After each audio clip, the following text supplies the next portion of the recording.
Ladies and gentlemen, boys and girls, humans of all genders, as always, the Rev Dude coming at you here live with King Me presents Rev's Hype Podcast, where we explore the psychology, the lens of our guest, and their life story.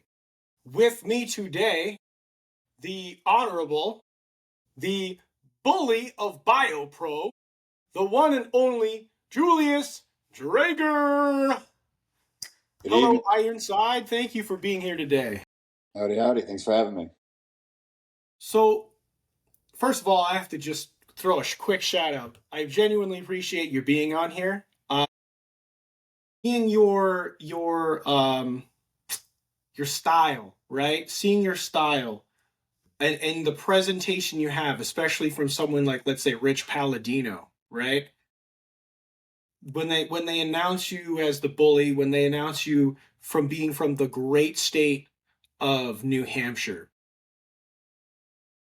it and then your look, right? Your look in general. You got this particular look that kind of brings people back, and obviously it helps with the song Red Dead Redemption, right? Absolutely. You have this particular presence. Now, someone like myself, I feel like I kind of get it, but I feel like maybe for the casual wrestling fan or for maybe like a person who's never seen wrestling before, it might be a little difficult for them to like pin down where you got that from. Are you able to go into that? I know it's right off the bat. I'm coming right at you hard, but I where when did, where did I you get that look from? yeah, so well, I'm a bit grown out right now, but my look in my name actually came from an old family photo. I was just digging through my family's photo albums one day, and I found this really old picture. It was a headshot, and in the picture, it was a guy with a high fade, combed over to the side, professional haircut, clean shaven with a mustache. I'd show you, but my phone's being used for the interview. And on the back of it, in my grandmother's handwriting, it said Julius Drager, great grandfather of my grandfather. And I did not know that one of my forefathers was named Julius. I only knew pretty much up to my great. So we're talking fourth removed. So I saw that photo, and at the time, I was still in training, or maybe I had just debuted. I'd had a couple of shows. And when I first started, I was only going as Drager. I didn't have a first name. I didn't, I just threw something at the wall and saw where it took me. So when I saw this photo and discovered this past relative I had, I immediately was like, that's the name, that's the look. And I took it from there. Now, in terms of sort of the presence, I like to say that I try to make my presentation and my appearance and my take on wrestling as a whole is I want to appeal to people that may or may not know what wrestling is. I want somebody who, whether somebody that watches westerns or played Red Dead or something like that, like yeah, they're gonna get it, they're gonna be in on it. But for somebody that hasn't, somebody who just got out of work and their buddy invited them to go to the White Eagle or the zoo in Concord to go see a show, I want to appeal to the sort of common man or the guy that doesn't quite get wrestling or know what wrestling is, or maybe they're a fan of MMA and combat sports, and now they're dipping their toe into professional wrestling. I wanted to have an appeal that pretty much any sort of masculine presence could figure out or get behind or have an ounce of believability in. So between the old photo of a past relative and my approach of wanting to appeal to an audience that necessarily isn't wrestling fans, I think that's kind of what culminated into what Ironside has become. See, and that's absolutely brilliant, by the way. The fact that the photo, that entire story is brilliant, and it makes sense in my mind, right? And for me to say this to you and then to any audience members that might be listening, like when I see you, I always see this this presence that's so you're in that moment. You're there for everything that is going on. You don't seem to be worried or bothered about anything else that's may or may not be happening in the universe. And I always feel like I see such a great sense of like pride and honor for like with you. And I don't mean it in the way where some people like pretend to be prideful or honorable and they give you the whole ham-fisted, debonair or whatever. Like when I talk to a guy like you, I'm like, dude, this guy knows what honor is. He seems like my brain thinks this guy has a code. This guy knows what his code is. He's living this life of this is who I am and I love who I am and I take it seriously. Do you find that to be am I getting somewhere in the ballpark here? Yeah, I definitely take it seriously. That's for one thing. I anybody that's in the business or a fan of the business or watches or anybody that's involved knows that not everything is for how do I thought to myself when because I started as a fan. I was going to open long before I ever trained or was on open, and I knew what I liked. I knew sort of what wrestlers that came out, good guy or bad guy, that I was like, this I'm with whatever this guy's doing. And I knew as soon as I was on the other side of the when I was on the other side of the barricade that I wanted to present something that I knew as a fan that I would like or get behind. Um, and I always I always enjoyed a good bad guy. I enjoyed a bad guy that carried himself like a bad guy, that acted like a bad guy, that ran the yard, so to speak.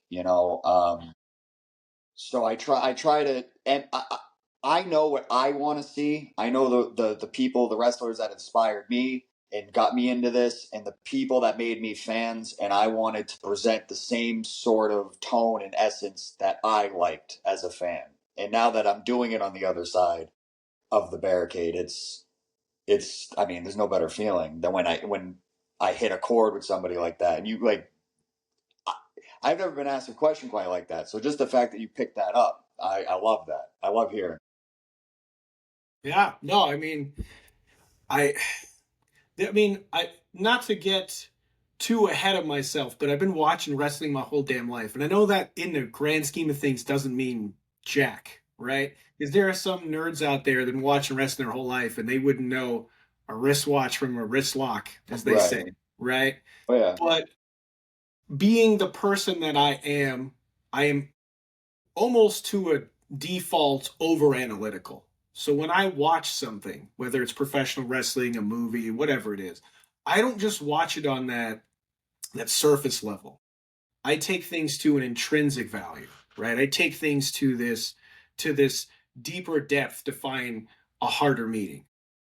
It's like that great quote when they say like, some people can read a book like War and Peace and they just think it's dumb, and then they can figure out the answers to the universe on the back of a cereal box, right? Not to say I'm that intelligent, but that's what I go for in life in general. Is like, hey man, I'm trying to find the deeper meaning and stuff. And when I've seen you wrestle, and it's funny you pointed out the two places that I've seen you the most, of course, White Eagle and Up and Concord. But when I've seen you wrestle, it's just like I get this psychology. You seem so natural. Like it doesn't seem like this role has been forced upon you. Like this is an evolution of who you are, right? And maybe I'm talking out my butt and you can tell me I'm wrong, but um it seems like here you are just doing you or the version of you you'd like to be, right? Is that a good assessment there? Yeah. Yeah. I mean, I can't say I thought about it that deeply, but in essence, yeah. I mean, it all tracks back to what I was saying about how I present what I'd want to see, and you know, I look at, you know, my current favorite right now, the current product is Gunther. And when he hits the ring, he carries the same things you're saying are what I would apply to him and what he does in his work. I know that, man, hmm, it's it feels good hearing somebody pick up on that and say that, because I've definitely, again, I can't say I ever analyzed myself or my work at this level. So that I'm almost kind of lost for words. But yeah, it is an extension of myself, because I know that the things that I'm doing in the ring, if I was sitting in the crowd, I'd be like, yeah, like I'd be fired up Right. for my myself, I guess. If you know, No, I mean it makes total sense. I mean you should put out the world the product in the world that you want the world to see, right? I mean right, that's one of the biggest things that I get into arguments about with other nerds, because they're like, "Oh, I saw that movie and it wasn't the way I wanted it." And it's like, "Yeah, because when you read that book, you had a version of it in your mind. And when Steven Spielberg read the book, he had a different version in his mind. So right, when he made Jurassic Park, he made his version from his mind. So yeah, it's going to be different from what you're doing, because you're not the same person. That's not how that works, right?" right. So I get that sense, right? And it seems so natural. And you brought up Gunther, but like in my brain, and maybe it's because I'm old, right? But I go to like Jake Roberts. He Like was the first guy I studied, man. No lie. Jake, like when I see you, I see a little bit of Jake Roberts. I see a little bit of Dustin Rhodes. Like Okay. not necessarily Dusty Rhodes, because he was more of a showman, but Yep. the natural Dustin Rhodes, who Yeah. yes, he became a showman at like as like Goldust and stuff like that, and he still kind of does it with the face paint. But his style, like people, he could wear all the stupid, silly gold paint as he want. The style of wrestling that Dustin Rhodes does is not silly or goofy in any way whatsoever. Yeah. No, I hear you. So I I love it. see like I the love that Von you mean. Erichs too. I love that you mentioned Jake the Snake, because when I first started training, I was very I wasn't exposed much to the older product. You know, my family did. They grew up my parents grew up watching old WWF, and my brothers with the Attitude Era. But when I was growing up, I was the tail end of the ruthless aggression and into the PG. So I knew the names. I knew the Jake the Snakes, and I knew the Dutch Mantels, and I heard the names, but I never watched them. So when I started training, I went back and I dove deep into Mid South, and I watched a lot of Jake the Snake in Mid South. Um, there was actually a match of his. I forget the exact dates and years, but I believe it was a Saturday Night's Main Event with Steamboat, where I remember the finish. Jake the Snake had his snake, and then Steamboat pulls out an alligator. And the match itself is like about a 7 8 minute match, and I watched it no less than about 10 to 15 times in the first probably 3 months I was training, just because of how well and every I stole a lot of my early game from Jake the Snake. Even there's a match too from Mid South against it was Jake. It's on YouTube. Jake the Snake against the very young, very green Shawn Michaels. It's like a 4 or 5 minute match, and that was another one where I went into class that week and effectively just 1 for 1 that match with one of my classmates. And it's so funny to hear somebody point that out. Like, I see Jake the Snake in you. It's like, well, that was my roots of when I started training, was that man. So All right, so I guess I'm not on the wrong track then when I say that stuff. oh no, you're hitting the nail on the head, brother. All right, perfect. Yeah, because I really do see, like even like a little bit of the Von Erichs too. You just that your presentation from that point of view. Like I would, granted, they were always face, right, for the most part, Right, but just the way you carry yourself with that sense of like pride is the way I would see someone like Harry Von Erich do it. You know what I right. mean? Like that's just I get that projection in my brain, right? So it's wonderful to hear that those were, that Jake the Snake was like one of your guys, because I totally see Jake the Snake when I see you. Like, I totally feel like this guy, because the wonderful thing about Jake the Snake is he didn't really have to do so much to draw you in, right? He really didn't have to be over the top. He didn't have to be Right. flamboyant or whatever. He could talk softly and slowly and Exactly. intensely and Exactly. just stare at that camera. And you were like, what is this guy going to say, man? Like, Yeah. where's, At where a is he time going? of cocaine and roid promos, and yelling and sweating. Let me tell you something. There was Jake the Snake doing the exact opposite. Exactly. Exactly. He stood out amongst the rest. And I feel like that's the same thing with you, right? There is this room, and I'm not throwing shade. I don't throw shade at people. That's not my gimmick, all right? But in a room full of either gimmicks or flamboyance or over the topness or sparkling glitters and all that stuff, you're just out there with the simple jacket or the simple whatever, and you're just presenting yourself in the manner becoming, right? It's almost like this is how a man should act. Yeah. You know what I Well, mean? yeah. And I I get a lot of that because when you start training, and this might be a little inside baseball, but when you're trying to figure out yourself and figure out a gimmick, some people want to do full blown gimmick. They want to have a shtick in a specific thing, and others don't. And something they kind of tell you for promo class and sort of character development is to not just watch wrestling, pick from movies, pick from other pop culture media, books, find characters that you aspire in or see similarities in yourself with. I think that's another huge part about presentations in wrestling is you got to be true to yourself with not only how you look, your physique, and what you're capable of in terms of your tone, delivery, you name it.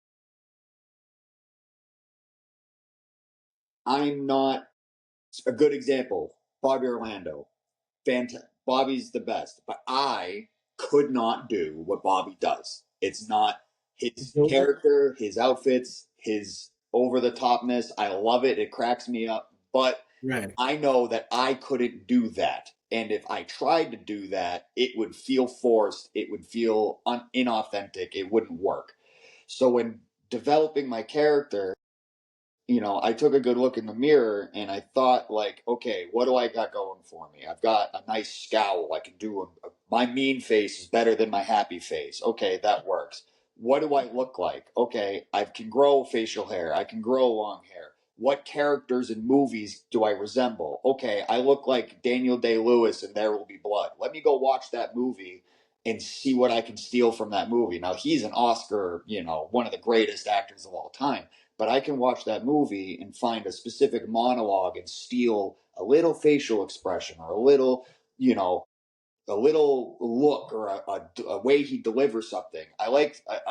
My best example is when I cut a lot of my sort of monologue style promos, especially pre-taped promos. I reflect back on Breaking Bad in the scene where he's talking to his wife and he's like, I am the danger. If you go watch that whole scene, I am the one who knocks. It's like that whole delivery, that 45-second to a minute little spiel he says to Skylar in that scene.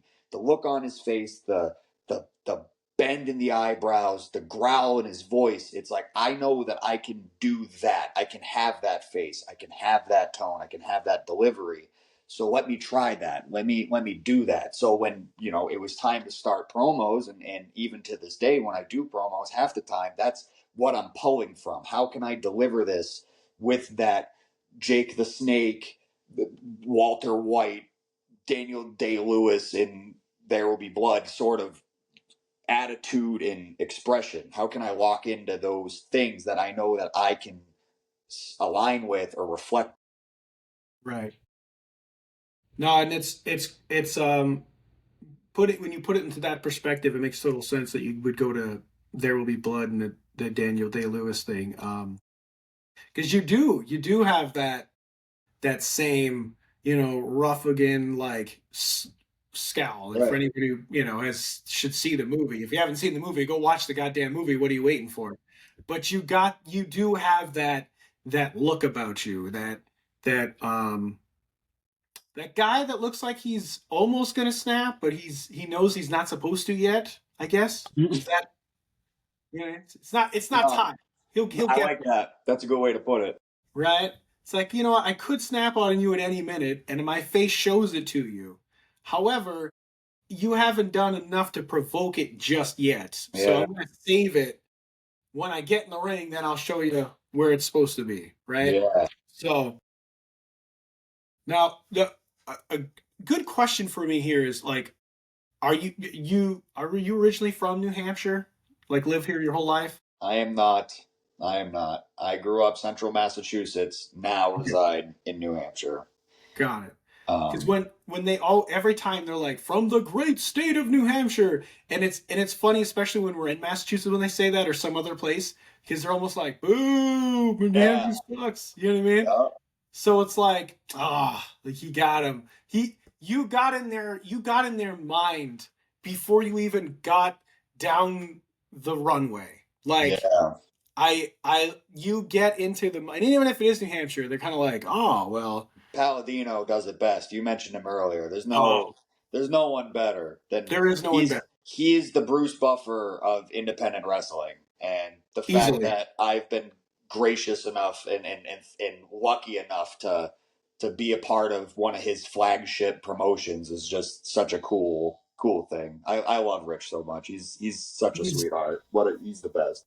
right, literally hands down, like the goat. My Mm-hmm. daughter JJ has made videos about him being the goat, and it's like dictionary. Look up the dictionary. Look up goats, and when you pull up Yeah, goat, it's and poof, Rich. you It's Rich sexy Rich, Paladino. baby. Like, because come on, right? If you get one go in this life for someone to say your name, you pick Rich Palladino. No Yeah, offense to anybody else. There's some other people out there, men and women and whatever else, that are really good. They're yeah. really good, you know. Um, but he's the goat. Like for all intents and purposes, he's so good. So, and I've your Instagram is really good, by the way. Your social media presence is amazing. You Mm. have him saying that several different times.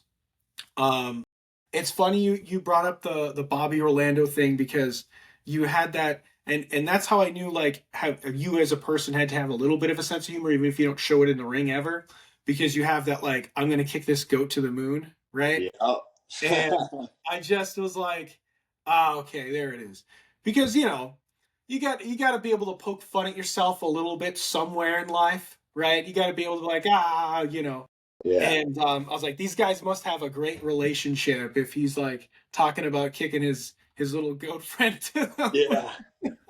Yeah. So, yeah, the whole great state of New Hampshire, I love that I feel like it just sears right into your brain, right? It gets people thinking about, who is this guy? Like, what is he? What's so great about New Hampshire? And even if you're in New Hampshire, you're like, what does he like New Hampshire more than me? What does he think? Who does he think he is? This guy? He thinks he likes. I like. I'm from New Hampshire. What is this? So what made you pick New Hampshire if you're from Massachusetts? I'm curious. Man. Well, I grew up near the border. My family was always near the border, and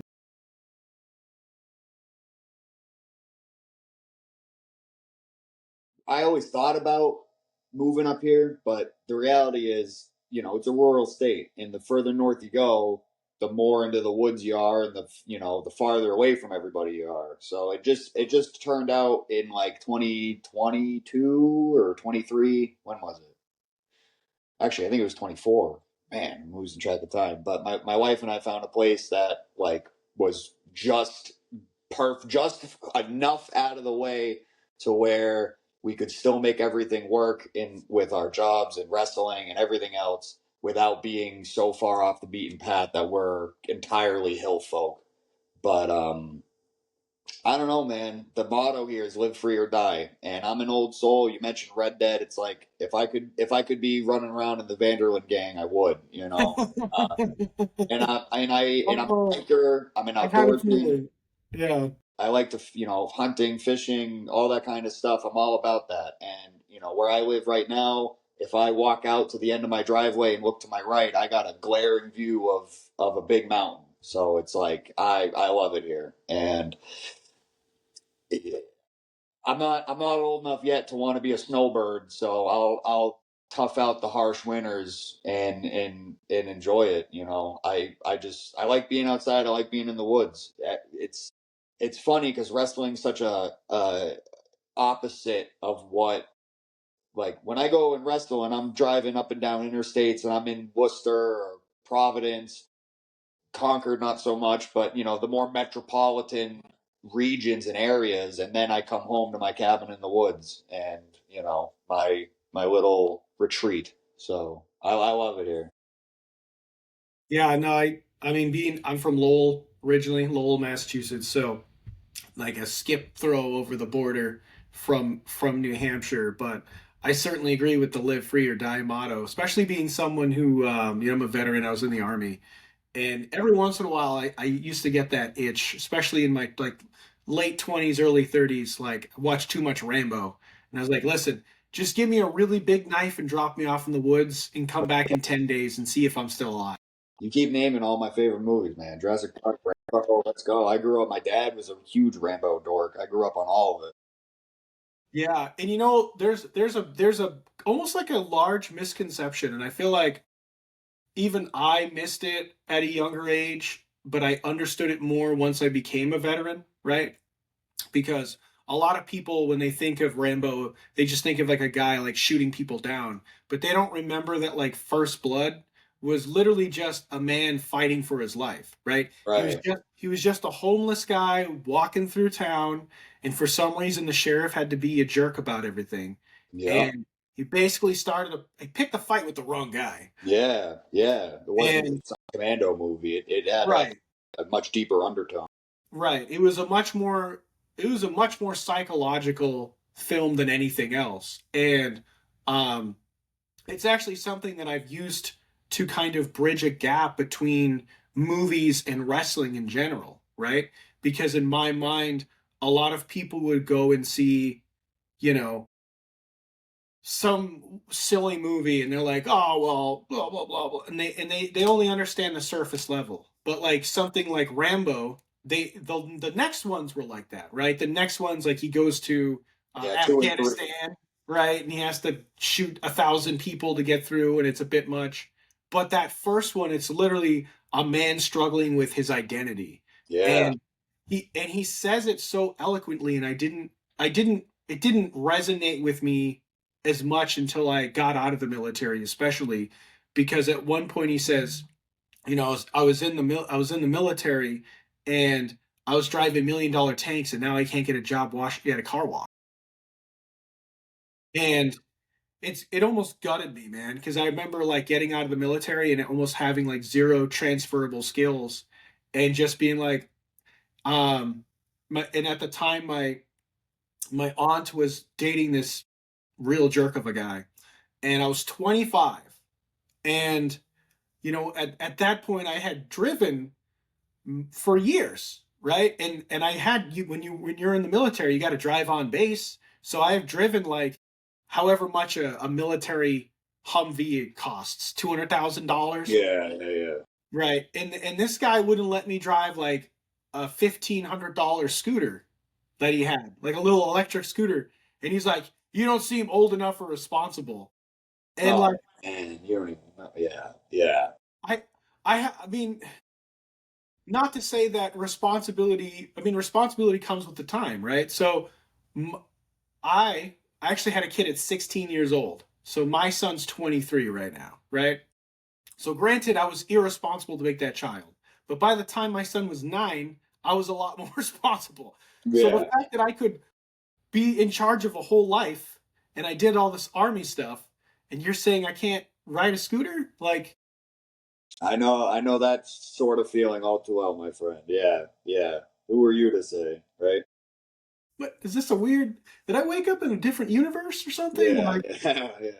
so the Rambo, like that's I connected with that so much, seeing the way the world, the outside kind of world, kind of treated me at that point, like I'm some kind of idiot kid who doesn't know what he's doing with his life, Yeah. which couldn't be further from the truth, and it didn't make any sense. But the psychological aspects of all of those, I feel like all that stuff we're talking about, and the way you kind of cut stuff, you know, I not to say that your actual look is like this in any way, but I do feel like you have a little like Scott Levy, like some Raven in you, right?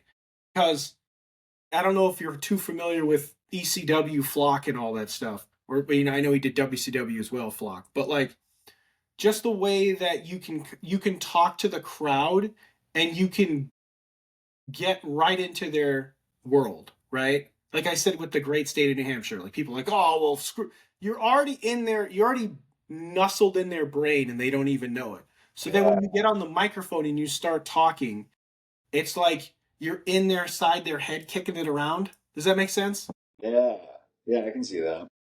So that's just kind of way that because the funny thing is, for the most part, I'm always rooting for the bad guy myself, right? Hey, me too. Whether it's if it's in the movie or in wrestling, because most of the heels, right, is to use the proverbial term here. I mean, to be quite frank, I feel like um, you guys kind of get crapped on a lot, and they don't realize that the reason why it seems like they know this with WWE, but they seem to forget it in the indie scene for some reason. That like if you weren't so good at making them hate you, they wouldn't be so happy when you lose. Yeah. Yeah, Like, that was what you just said right there was a tough sell to when I first started doing this, my father would always like he'd come to some shows. He's very supportive of all this, but he'd always be like, "When are you gonna win? When are you gonna win? When are you gonna win? You're gonna win, you're gonna win." It's like, my old man, listen, when you hear that 1, 2, 3 and that place erupts, that's me winning. That's winning, yes, right? That's thank you. absolutely winning. You I don't that's know. Even as a right. bad guy, there's no better feeling. Good guy or bad guy, any wrestler, anybody, even if they've never even had a match yet, when you hear that 1, 2, 3 and you hear yeah or a boo, it's like it doesn't get any better than that. That's how you Right. know. That's how you know you got them. That's the job, right? So That is the job. That's entirely the job. that's entirely the job. And for me, sometimes it's difficult because, like, I know I'm supposed to be booing someone like you, but like, I just dig your presentation, so I'm just not gonna do it. But But I I love it, know man. that, like, technically, if I were to go along with it, you're not gonna take it personal. So That was it's kind of a what weird thing sometimes. what you're saying right there, what I said earlier about how I want to present what I'd want to see as a fan, whether that's good or bad, whether I'm heel or face, I want to present something that I know I'm going to like. And when you say you like a good bad guy, I might be kind of little exposing myself here, but before I trained, before all that, when I was going to Wrestling Open, just as a fan, like I was a newly renewed wrestling fan. I fell out of it from about 2012, 2011 till about 2019. And then I started going to Open around late 21 or 22. Somewhere in there, I started going purely as a fan. No intention did I think I'd be wrestling one day, just going to check it out. And I remember around that time, I'm not sure if you were watching or not, but Brad Hollister was going on a tear. He was having these absolute banger matches, and he was winning all of them. And it was a bad guy that was kicking ass and winning his matches, and not just winning them, but like winning them with authority.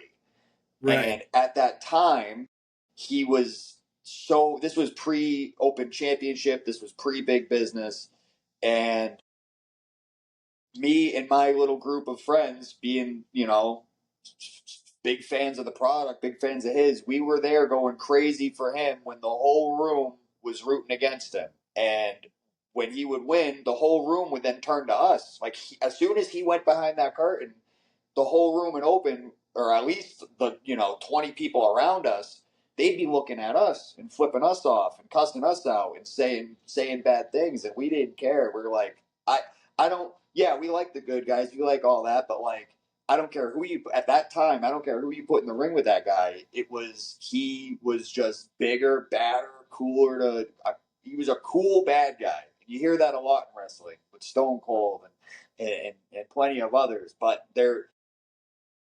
those are the best. Those are the best. Like heel Randy Orton was one of the best. I think what Gunther's doing is some of the best because they're good and you can't deny it. You like Right. they when they say something heelish, they say, "Oh, I'm gonna break your favorite's bones," or "I'm gonna take their spirit," or whatever. It's like you want to be like boo, but at the same time, you're like, "Shit, I think you might." You know, Right. when It's you can believable. back up that when you can walk the walk as a heel, it's almost, at least from my perspective, or yourself, or any of the sort of the fans that think a little deeper or more in on what we do. It's hard to just be like, yeah, boo, you suck. It's like, oh man, I think he's on to something. I'm believing what he's saying. Right. Make him feel. You make him believe. So that makes me beg the question here. What do you have a like a pinnacle moment in your life that you were the fan and that you were just like, you know what? I'm gonna go behind the curtain. Was there something was it a series of things or was it a particular match or what made you choose to get, in the ring? So uh, after I graduated high school and I was working for myself, I graduated in 2017. So when I was working and living at home, like I was trying to kind of find my way. Like, what did I want to do?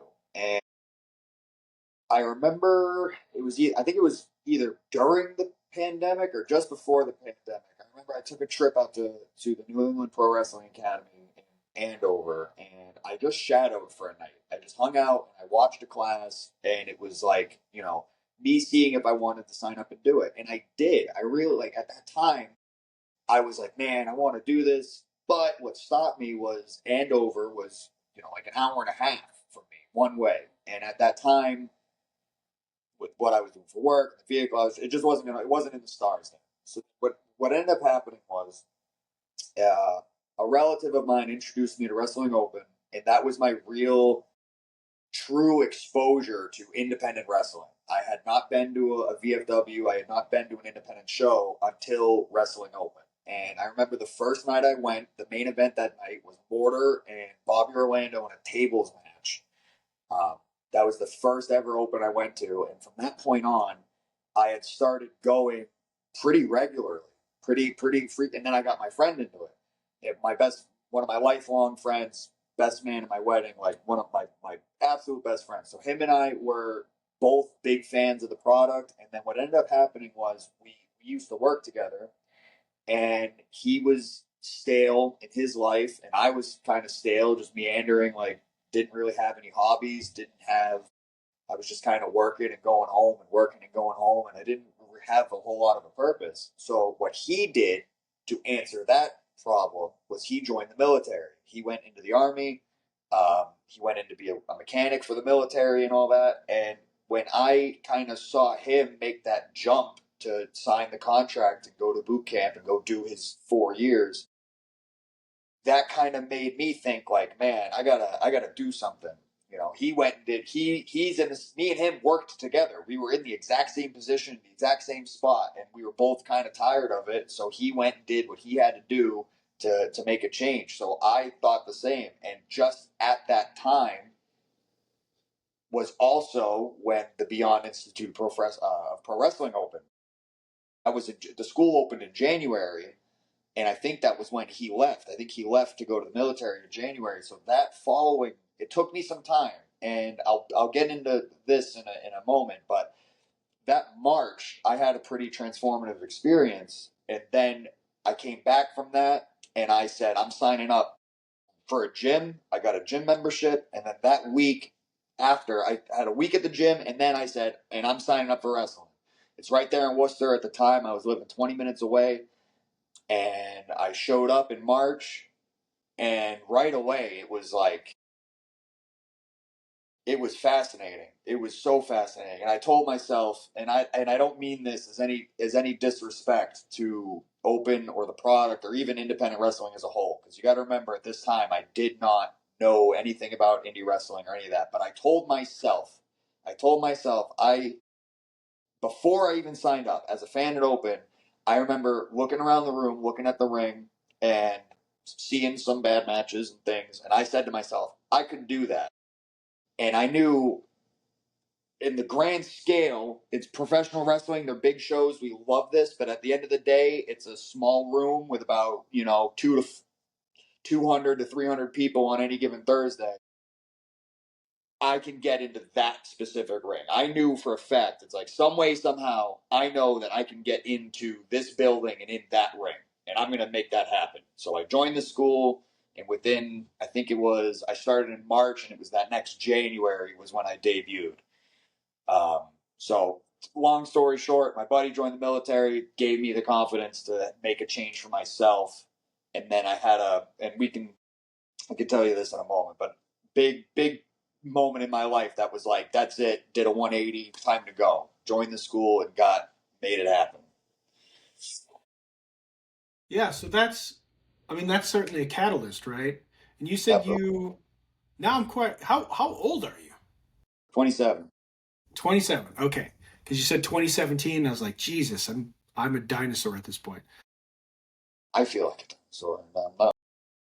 Hey, I just turned 40. All right. Hey, Yeah, just turned 40. So I'm like, there's that one gray. No, I'm just kidding. Uh, so yeah, the idea of your buddy going off and joining the army, right?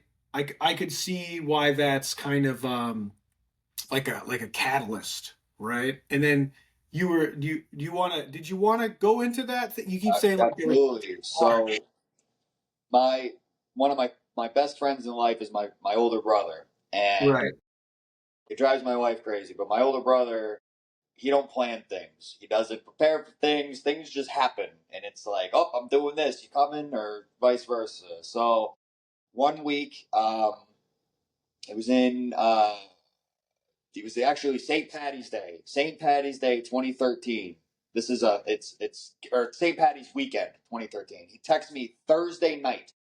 Thursday night, he goes, hey, they're doing a big endurance race on Mount Washington. I think I'm gonna go. I think I'm gonna hike it. I'm like, or go check it out. I'm like, okay, and not to like be in the race, but to like be a spectator for the race. I was like, okay. So then Friday morning, so that was Thursday night. So he's just like, hey, I might do this. I was like, okay. Friday afternoon, he messages me at about 2 o'clock, and he goes, all right, I'm going to Washington tomorrow. Are you coming? And at the time, I was 250-ish pounds, like 245, 250. Hadn't trained, hadn't been to a gym, didn't really do any hiking. And I just said, yep, fuck it, let's go, let's do it. So from Friday at 2 o'clock, I threw a backpack together, and we were also, not only were we hiking it, we were gonna snowboard down it. I I had a board that wasn't waxed, wasn't ready, rusty, hadn't ridden a snowboard in years.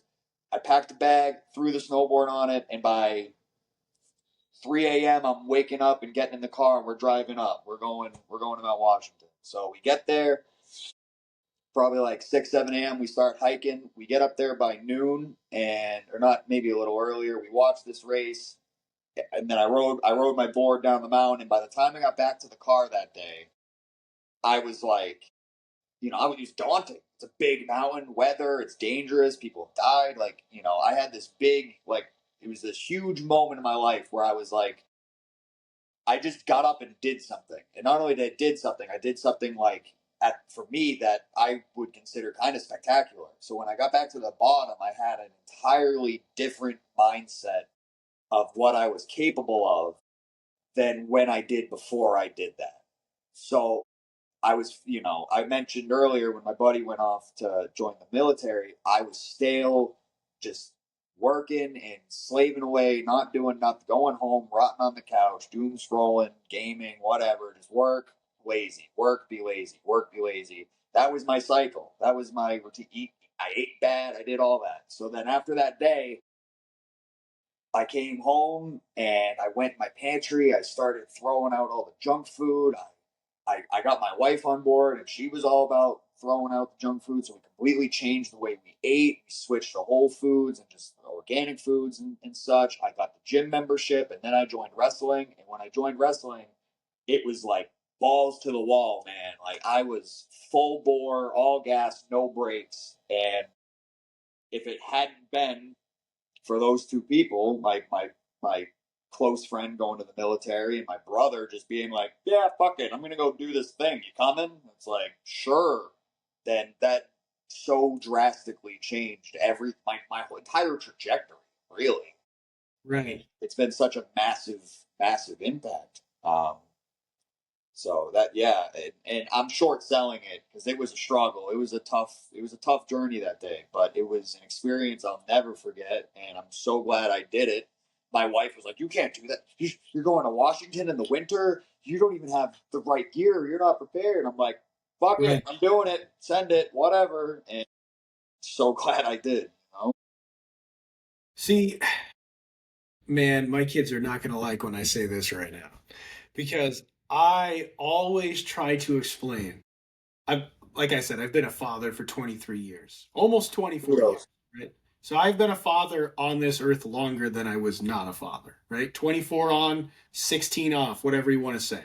Yeah. And I've tried to explain to people when I get in dad mode, especially my children, that all growth, whether you like it or not, comes from being uncomfortable.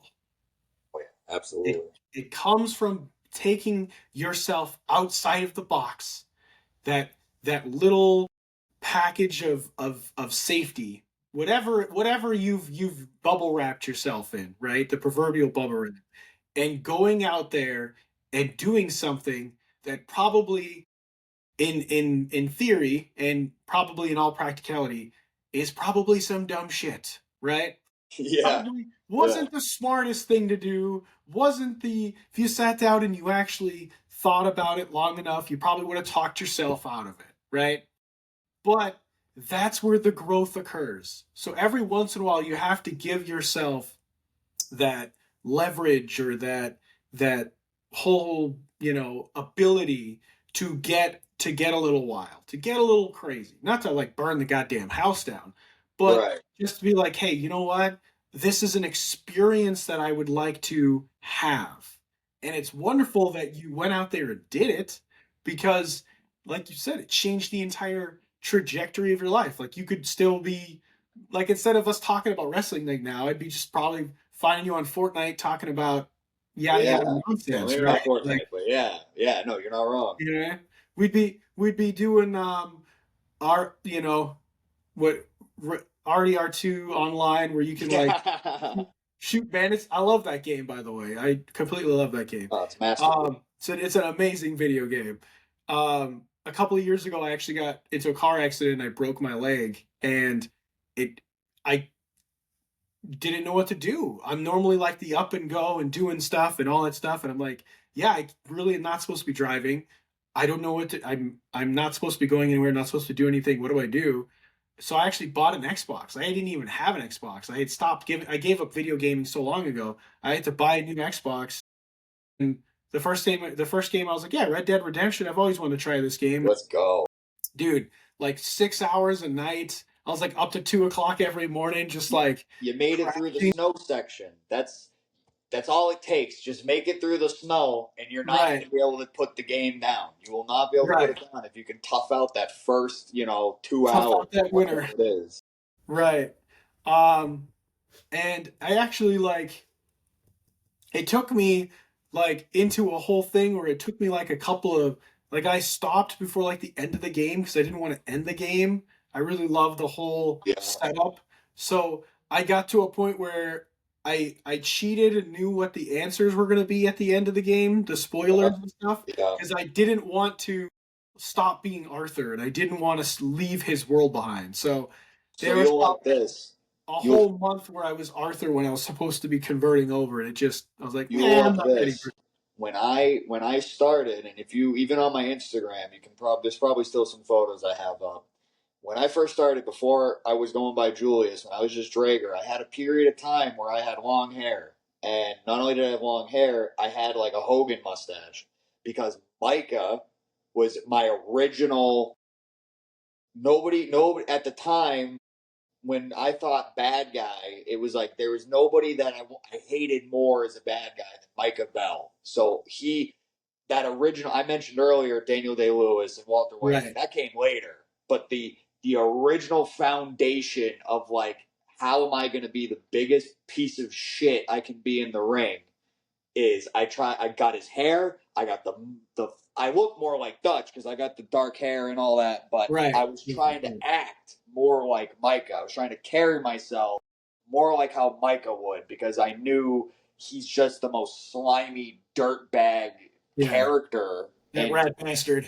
yeah, exactly. Being a rat bastard. I tried my early matches and my early look was not quite mirrored, but I stole a lot from Micah. And you can ask any of the other bio uh, graduates if you were to interview them, Brett Metro or Rain Conway, that like we'd be cracking jokes in class about it. Like I'd come in to say what's up to Brett, and rather than like, oh hey man, how you doing, to be like Micah as he's shaking my hand. Like it was a running gag pretty much that I was stealing from that. And then obviously the song, I took the song, which Yeah.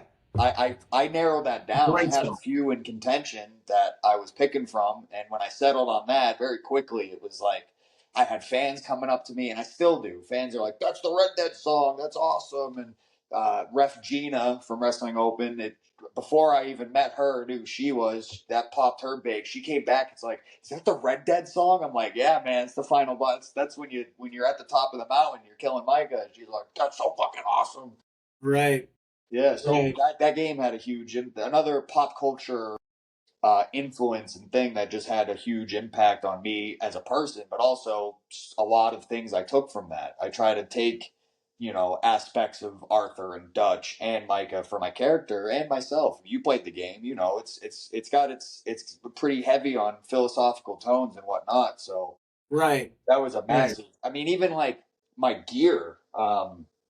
My I have red trunks and I got black trunks, and both of them I have written like the stitching is the lettering from Red Dead Redemption on the like the font of the writing is from Red Right. Dead Redemption. My Twitter, I don't use Twitter that much, so I don't know what it's called. But when you click on my profile and you got the big my little picture and then the big picture, that big picture's it's like Like the banner you're talking. yeah, the banner. Like I've stolen so much. Really, it's just it was so good. I mean, anybody that's played it will know. Yeah. I mean, a wiser man once told me when it comes to stuff like this that there's some for those who already believe no explanation is needed, and for those who don't believe no explanation will work, right? Oh man, So that's a great. I gotta write that one down. Holy shit! that was you know what, in that case I'll have to say it. That was Chase Del Monte. That's what Chase told me once. I love that guy, by the way. I don't know if you've had any run-ins with him, but I had a great conversation with him about 8 weeks ago, 6 weeks ago, whatever it was, and he said that to me, and I was like, Jesus Christ, I've Chase. met him in passing. I did a feature spot in a battle royale for Chaotic, but I really Yeah, don't. I I really saw have you not there gotten to know actually. him. I'm not very familiar. No, but that's a Yeah. great line. Put that on a t-shirt. Chase. Boom. You know what? I might send that to him. Just be like, hey man, check this Well, out. it's funny you say that because before this interview, I was driving back home and I'm thinking to myself, I'm kind of like running scenario questions through my head and answers, and like kind of thinking about sort of the struggles of you know of going into this. You were telling me you'd ask me about work life balance and all these different things, and I think something that kind of goes unsaid, at least on the independent level, and I hope I'm not alone when I say this, it's like having to explain to like normal people or like your coworkers or your bosses like what you do on the side, what you do for fun, like what you just said. It's like if they get it, they'll respect it. If they know what it is and they don't know, they'll be kind of indifferent or will be like, you're crazy. And if they detest it and they hate it, there's no convincing them otherwise that what you're doing is Exactly. worthwhile by any means. Exactly. And that's, it's been one of the more awkward sides of being a professional wrestler is when people that, again, coworkers, colleagues, distant relatives, people that you make small talk with, they're like, "Oh, you're a pro wrestler?" Oh, yeah. It's like that awkward small talk of what you do and how it all is. It's like, and trying to tell people what it is that you do in itself is like, it's one of the most cringeworthy parts of this whole experience. It's like one of the things I dread the most is when people that don't get it or aren't a part of it or never seen it or they again have their already predisposed opinion about it. How do you sell them? It's great when people are enthusiastic, but when they're not, or you're trying to, oh hey, can you come in on Saturday? It's like, oh, I got a thing. It's like, oh, Right. what are you doing? It's like, oh, I'm gonna go play fight in my underwear. We're self aware of what it is we do. Right. It's Right. ridiculous. We love it to death, and it's the best performative art form on the planet. But saying that to someone who's not in on it or is unfamiliar with it, it's a tough sell, and it can be a tough sell. And then you come into work the next day, and now it's like, well, everybody knows now. And then it's. I remember when for my job I was working when I started doing all this.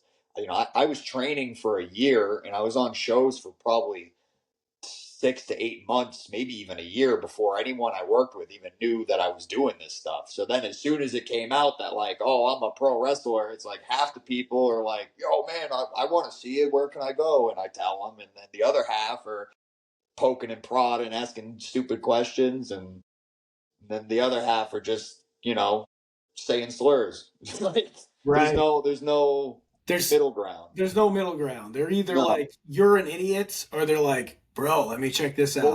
was that line again? What was Chase's? Say that one more time. Chase told me, he said that when it came to professional wrestling, right, that for those who are in the know, no explanation is needed. And then for those who are not, no explanation will do. That Yeah, man. you Nail could on you the head. could talk to your blue in the face and there doesn't matter. You could be Yep. like, oh well, you could have all the logic and common sense and reasoning and whatever else, and we could be here for 45 days. And you could have a strategic, you could have the bit smartest lawyer you've ever had argue for you, and it's never going to change their mind, Nope. right? Nope. And I mean, just as a fan, I've gotten that, right? And that's why sometimes Yeah. I poke at other fans. Even my daughter today was talking about, because she's, my daughter loves wrestling. She's very passionate about it, right?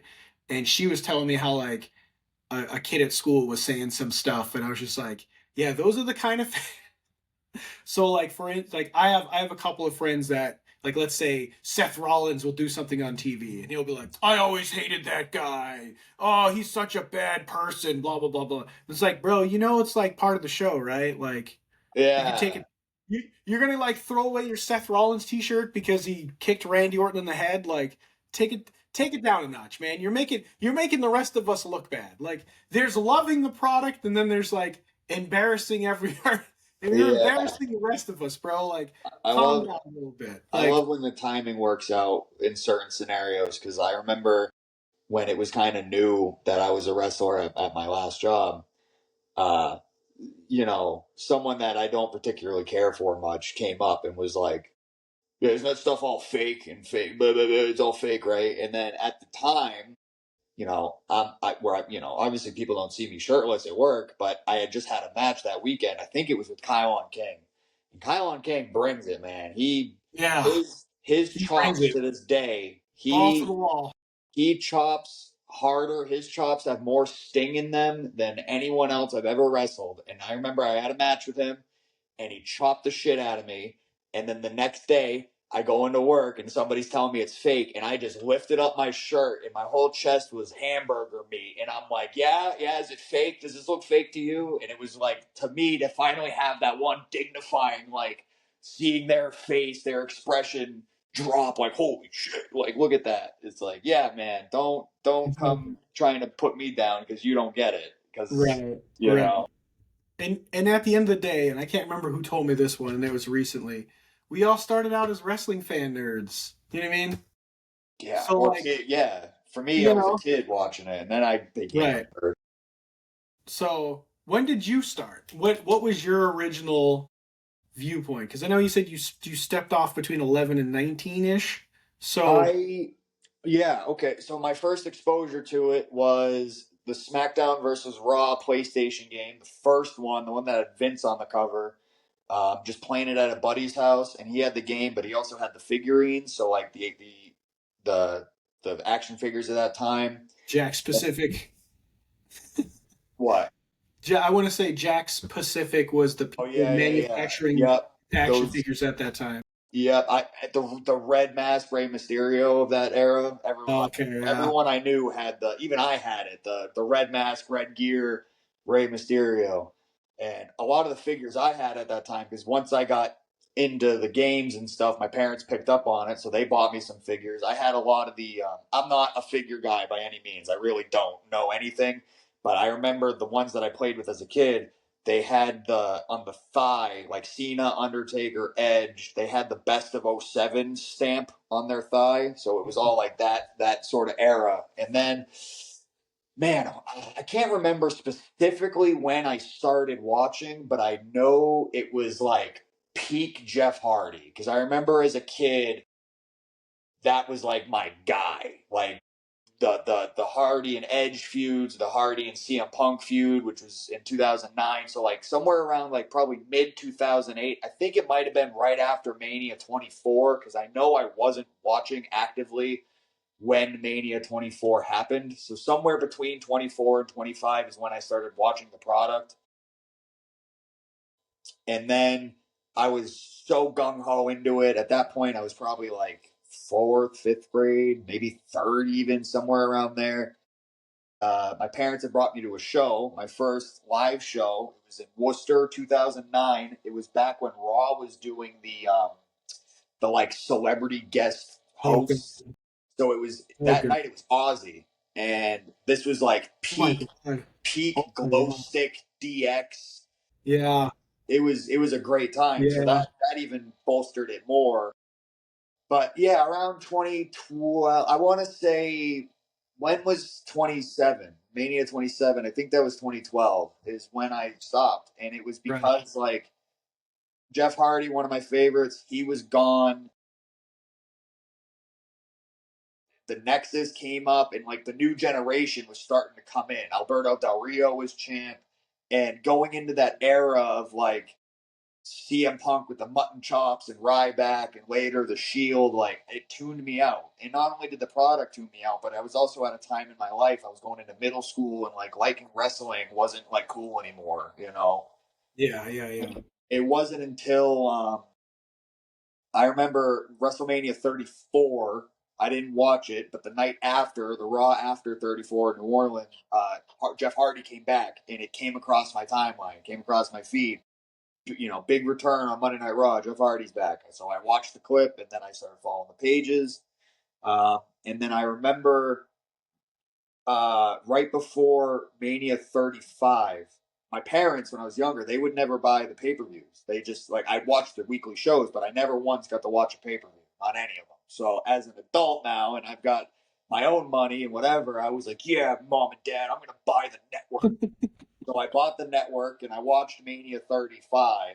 And from that point on, I was back into watching the shows and watching what was on television. Still not into the independents. It wasn't until Open came around that I got into the independents, but it definitely like rebirthed sort of my fandom.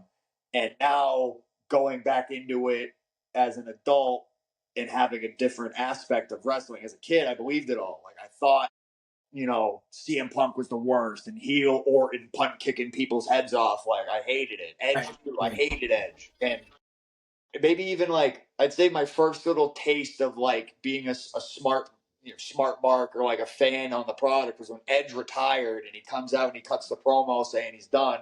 And as a kid, that was my first acknowledgement of like, I hate this guy's guts. He was the worst. But then, even as an 11-year-old or whatever I was, I'm thinking to myself, like, no, Edge can't be gone. Like, what? No way. Like, this ultimate Right. bad guy that killed all my heroes, stole all their championships and all their girls. He's gone, and now I'm bummed that the bad guy's gone. You know, Right. a little bit of a tangent, but that's sort of like when I came in, how I became a fan, and then how I got back into being a fan later on in life. See, and I love that you put it that way. And I mean no disrespect to anybody who watches this, but if you're like 35 and you're still that little kid who's just like, I can't believe he kicked my guy, like, calm down. Like, okay, you're in a safe space. I'm not Yeah, trying to judge you. I love you. I get the fact that you're in the product so deep that you don't know what side is which. I get yeah, it. I've been there. I'm not trying to pretend like I'm better than you in some way, but just come back to reality a little bit. Just take another step back. You're gonna be all right, guys. Take a breath. Let's not start burning an effigy, your Seth Rollins shirt, because you can't believe he, you know, turned heel and kicked a yeah, guy in the head or something. Like, take it yeah. down a notch. Like, It's no different than the people who riot when their sports team loses. It's like, buddy, come on now, give it a rest. What are we bro, doing? what are we doing? Is this really how you want to present yourself as a human Yeah. being? And it's you know, and But me, man, oh, but I man, does it feel good? Does it oh feel god, good when you make them do that? Like I remember as a kid, I was a Bruins fan, so when the Bruins won the cup, and then I'm seeing Vancouver on fire, I'm like, yeah, yeah, you know. And then as a bad guy now in wrestling, when I see somebody wanting to jump the barricade and punch me, or like a kid crying because I beat their good guy or whatever, I'm like, yeah, that's right. Come that's on, give me, me your tears. dude. The I duality, man, because it's I agree with everything you're saying. Like, dial it back, suck it up. But when I'm the one right. that's causing those emotions, it's like, yeah, give me No, that. I could see that because I always tell myself, because like, especially having a name like Chris Evans, Captain America, people expect you to be the good guy. Oh yeah, yeah, yeah. Let's be honest, especially for actors, being the good guy is boring, right? And I went to film school, so I've done the whole whatever thing, and it's much more fun to do like characters that are nuanced or Yeah, have that heavier backstory. I did a character once where I was like this psychotic detective guy trying to solve a murder mystery, right? nice. And it was like so much fun to be able to use that like lower voice and be like, yeah, and that son of a bitch, if he comes back towards my wife, I'm gonna rip his throat out. Like, Yeah, you yeah, know what I yeah. mean? It's a lot more fun to play off of it. And I feel like if I were to ever, I'd be like, listen, this I don't see how I couldn't relish in the idea of being like the most hated man in the just like ha ha ha ha ha. Yeah. Like, um, you would have been a little younger for this one, but did you ever play Madden? Like Madden football? I played like 16. I didn't play like the old ones, but I played a couple 16, 17. So for a short time, they had NCAA football Yeah, I'm by, familiar. by the same company, and essentially what they did is they would make the NCAA football games like the prototype. So they would put a bunch of stuff in there, and if it worked well, it would show up in the next Madden game. And if it didn't, it would be gone forever, and they would try something else. I think it was like I think it was NCAA like 2005, 6, 7, something like that, where they put in the ability for a quarterback to tell the crowd to be quiet. And that was insane because that was supposed to be like the home team quarterback, like let's say Tom Brady, the GOAT, in Foxborough, in Gillette, saying, hey, crowd, be quiet because I'm going to play this game and I want to have no distractions, right? Yeah, But me, being the asshole that I am, all right, I did it the opposite, where I would go to I would be the away team and I would tell them to be quiet, shoosh, shoosh, shoosh, and it would actually piss off the crowd. And then the whole stadium would start rumbling like, ah, because I'm telling them to shut up and they're like, boo, this is our house. Don't tell me to shut up in our. yeah, yeah, yeah. So I feel like I've had a little taste of that in my life. The other thing is, so my oldest son, his name is Sean Austin, and I'm sure he hates it, right? Because he I'm couldn't sure give John Austin would love that. right. So he couldn't give two shits about wrestling. To be honest with you, my oldest son couldn't give two shits about wrestling. But I named my son after Shawn Michaels and Stone Cold Steve Austin. So Yep. when I have to explain that to people, I feel like I get a little bit of that taste of what you're talking about when people are like, "You do that for a living?" Yeah. Because I'm like, yeah, Sean Austin. Like, oh, it's such a snappy name. Where did you get that? And I'm like, oh, let me tell you a story. Sit down. 1998 WWF. That's where I got it from. Right, right. And people are just like, but Yeah. some Yeah. people are like, dude, high five, awesome. It's great, man. If I Right. said that, especially when he was younger, if I went in a room with a bunch of wrestling nerds and I'm like, hey, this kid is Sean Austin over here, they'd be like, yeah, give him a belt, give him a t-shirt, give him a whatever. And he'd be Give him a like, beer. right, give him a beer. Give him a beer. Give him 2 beers, 3 beers, a tequila, Yeah, right? let's go. What? But it's hilarious, especially it took having a daughter to get another fan, right? uh, Independent, and you keep talking about going back to the open, man. I absolutely adore that place. Like Andrew It's is so special. good at what he does. Can I just say It's that out special. loud? Is that killing the thing? But he's Who's just so sorry? goddamn good. He's so Who? goddamn good. I have to say it. Who's this? I missed the. Andrew, Drew, Oh the yeah. owner of Beyond. He's so Yep. good. So good. It's Um, it's 101, man. It really is. There's nowhere. There's nowhere else doing it. That's what. Once a week is enough of a feat as is. As somebody who's so heavily entwined in sort of the logistics of what they do there. But a lot of people don't know this, but my brother and I are their production team. More my brother than myself, but the lights, the music, the lighting, like that's all me and my brother. That's all my brother's equipment. So it's like being so heavily involved in making those shows happen, especially when they started Rhode Islands. And it's like my brother and I are driving, 2 hours effectively to get down to Providence every Monday night to put those shows together. right, Again, I say more him than me because that's the business that he's built for himself. And I was lucky enough to be able to garner him that business by being in Beyond and being involved in wrestling, especially when it came time where they needed to upgrade and right, develop their production quality. And I'm definitely he's there week in week out every single week. My brother's the one cueing the music, hitting the entrances, hitting the lights, and when I'm there to help him do the logistics and help out, I'm the one hitting the lights. And a lot of what you see at Open, any of the entrances, they have special monograms where it'll have the logo, and the people come out and they have custom sort of backgrounds. Like Bobby Orlando's is this right, color splash that's going crazy, and when he comes out, his entrance lights are all preset to be rainbow party and going crazy and all over the place. It's like everybody's got a pre-planned, preset entrance that mostly myself, my brother as well, curated and helped to build for that product. My two favorites, Swipe Right and Big Business. If you watch their entrances for Swipe Right, the spotlights are swiping across the room like a credit card in beat with their song. And the same goes with Big Business. The spotlights are bouncing from side to side with their hands. So as they're doing this and the fans are now doing this, so are the lights on top of the posts going with it.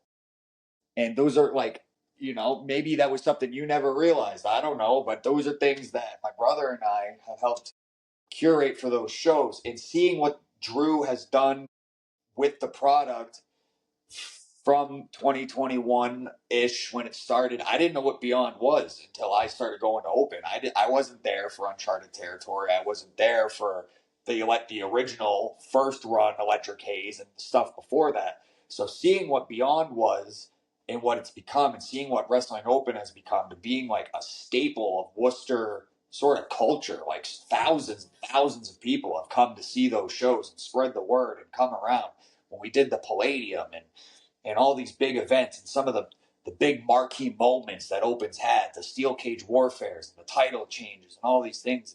It's such a it feels it's still this underground gem, but at any moment it feels like Open is at the cusp of being a bigger staple of Worcester. Like at any moment, it feels like Wrestling Open could be even bigger, even better, even who knows what.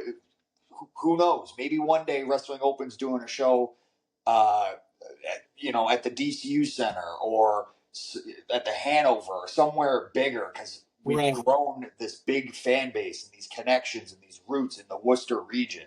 It's so incredible what Drew has done, what Paul has done, the whole crew, Jimmy and Ray, the camera guys, IWTV, my brother Dana with the lights and sound. Like it's go back and watch Uncharted Territory when they first went to the White Eagle, and then go look at this past Thursday. It's two completely different products and presentations, and I love that I've been able to be a small part of it, even as a wrestler, as a production guy, helping with ring crew, whatever it is. I'm so grateful that I've been able to contribute and be along for the ride, because as we know in wrestling, nothing is guaranteed and nothing is forever. I'm sure the people that were at the 2300 arena in 1999 were feeling the same way about ECW that we feel about Open today. Yeah. It's so incredible what we've been able to do, and what beyond, especially the school too. Like, because of Wrestling Open, they opened a wrestling school for the Worcester region. There isn't one. That's if you're in the greater Worcester area and you want to train to be a wrestler, you got to go to Andover, or you got to go to Rhode Island or Concord or Connecticut. Like there's nothing in Central Mass for wrestling schools. So because of Right. Wrestling Open, we've created that. Like its roots have run so deep, and its impact and influence on not only the Worcester region, but the independents as a whole, and everything else. It can't be understated. It's truly incredible. Yeah, and I couldn't agree with you more. Like the idea that it feels scalable, right? So I normally don't get to go there very often just because of the fact that I work. I have 5 jobs at this point, to Yep. be honest with you. I have 5 jobs. So Kudos. I normally work Monday and Thursday. So I don't get to go to those very often. I sometimes they'll run like back in September they had a show on a Sunday in Lowell. Um Yep. Taffeta. I remember yeah, that one. right. So those are the kind of like one-offs, or like Thanksgiving, right? I didn't have to Yep. work. It was Thanksgiving. So, Christmas is coming up, right? The Ralph's on offices are Diner. Yeah. closed. Yeah, which is they're going to be at the Rock Diner. Yep. They're gonna be at Ralph's for that one. Yeah, yeah, yeah. So, but you're definitely not wrong when you feel like this scalable. Like I know just being in there after a long time, because like I feel like a lot of the stuff I have to just kind of watch on the internet, IWTV all the time, just because I have to work, and that's life, right? You make babies, you gotta pay for them. All right, Right. there's no getting No, around I hear it. you. All I right, mean, that's on me. I'm the yeah, idiot who made them. I'm in the same So boat. yeah, so um, going there for the first time in a long time and being at the White Eagle, and then it was just this room full of rowdy, rambunctious people who die hard loved it. Right? They're standing outside for however long in the freezing cold, just talking about it, ready to get in there and go. Right? Absolutely. Um, I got to be in the ring for like a whole 5 seconds. Like that was pretty Yeah. cool. Yes. Yes. Um, and I want to be able to do that again sometime soon for sure.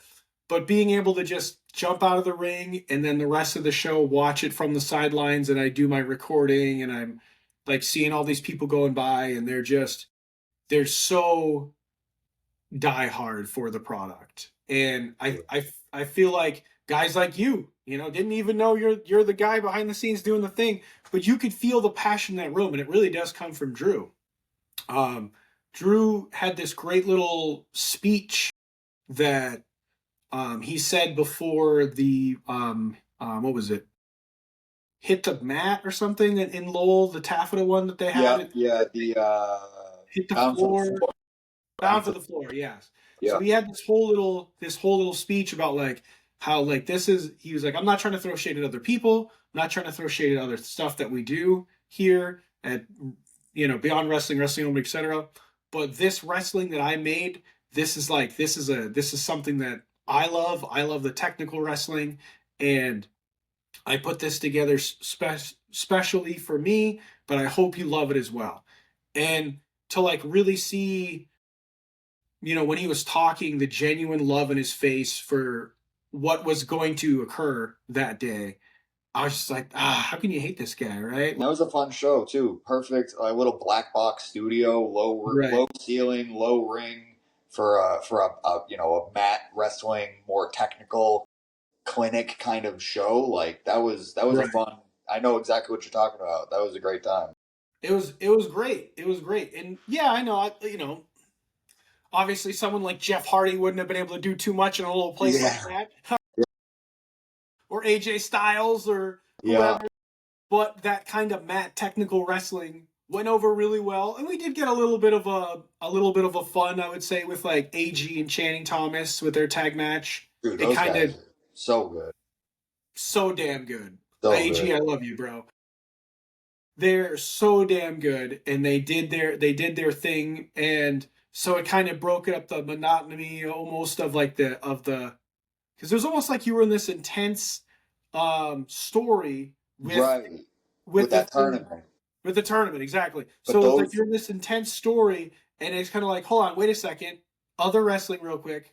All right, back to the show. You I know what I mean? remember that match. I remember that match specifically because I, I wouldn't say monotony, but they it was the only tag match that show, and not only was it the only tag match, they stayed true to the mat. Like it was Right. still a technical sort Yep. of mat wrestling kind of match, but they were able to bring with along with the Shooter Boys, who also like outstanding. Those guys are incredible, So especially how with they're how so I'm new and green in this business, and they're even newer than me, and they're blowing doors with how good they are. And those guys, those four, were able to like bring that mat wrestling with the energy and the drama of tag team wrestling. And in my opinion, that was like they stole the show. That match, that match was the one I enjoyed the most because of how they were able to keep it fast paced yet on the ground while also having that tension and drama of like right. getting tags, not getting tags, etc. That was honestly a kind of a little bit of a masterclass of a match with those guys. That was fantastic. You took the words right out of my mouth. That's where I was going. It was so because like once again, you were in that intense story with the tournament, and we're leading up to Ryan Clancy going to be finishing the tournament, On a and hurt shoulder, right with on the a whole bad shoulder. right, and they just kind of like paused for the cause there, and they just put on this masterclass. And not to say that one wouldn't expect someone, but that's not those four guys, right? The Shooter Boys and AG and Channing, right? That's not normally how they wrestle, but they did it so beautifully, right? And Effortlessly. yeah, like like they do it all the time. Like they took the entertainment out, and they took the entertainment out, right? The entertainment. They used the mat technical skills, and it was still extraordinarily entertaining, right? Yeah, yeah, yeah. Um, you were just like, holy shit. And then I like in my mind, I'm like thinking Drew, like, this guy's a fucking genius. Like the fact that he was able to get this match out of these guys, like, Jesus Christ. I do have to say that I also loved Cappuccino though with TJC. Oh, TJC is so good, man. There's a reason Cappuccino's carrying that ID belt, man. 100%. I've seen him a couple times now, and another guy that's just like he's never not. The few times I've shared a locker room and I've seen him perform, it's like there's levels to this, and he's on another level. Right. Right. So it was kind of funny though when the match was over. He's like, "Hit my music," and somebody's like, "We don't do that here. Yeah, yeah. We No, don't that's do that true. here." We And don't. he's just like, "All right, whatever, I guess." Whatever, man. I don't know. But yeah, that cappuccino, man. I know that's why we had to almost like at that show in Concord that my daughter and I went to. We were sitting there, and I was like, we were trying to think because she wanted to get a moment with him, but he's not the guy out there signing, right? Right. And we before we got there, I was like, well, he's all about the cappuccino, right? So we ran over to the Starbucks and got the little cup and put her little gimmick, her little gecko in the cup. And I was Yeah, like, just run up to him at the end of the show and you're good. And she was flying high as a kite the rest of the week, man. Let me tell that's you. awesome. This kid was like, "Oh my god, that was so great!" In the moment, she was like, "Ah, oh, panic, right?" But the next day, she's like telling everybody at school and stuff, and it's That's awesome. you know what I mean? Highlight of it was a hell of a weekend though. It was a great Yeah, show. yeah, that whole weekend was incredible. That whole weekend was insane. There were so many great matches. Um, my and it's almost crazy too because it was almost counterintuitive. And you being in the business, you could tell you can beat me down as I play that devil's advocate, but I can say that I'm one of my life models, right, is sometimes in life it pays to be wrong, right? When I die, that motto is going to be on my goddamn grave. It's going to be on my tombstone. It's going to say, sometimes in life it pays to be wrong.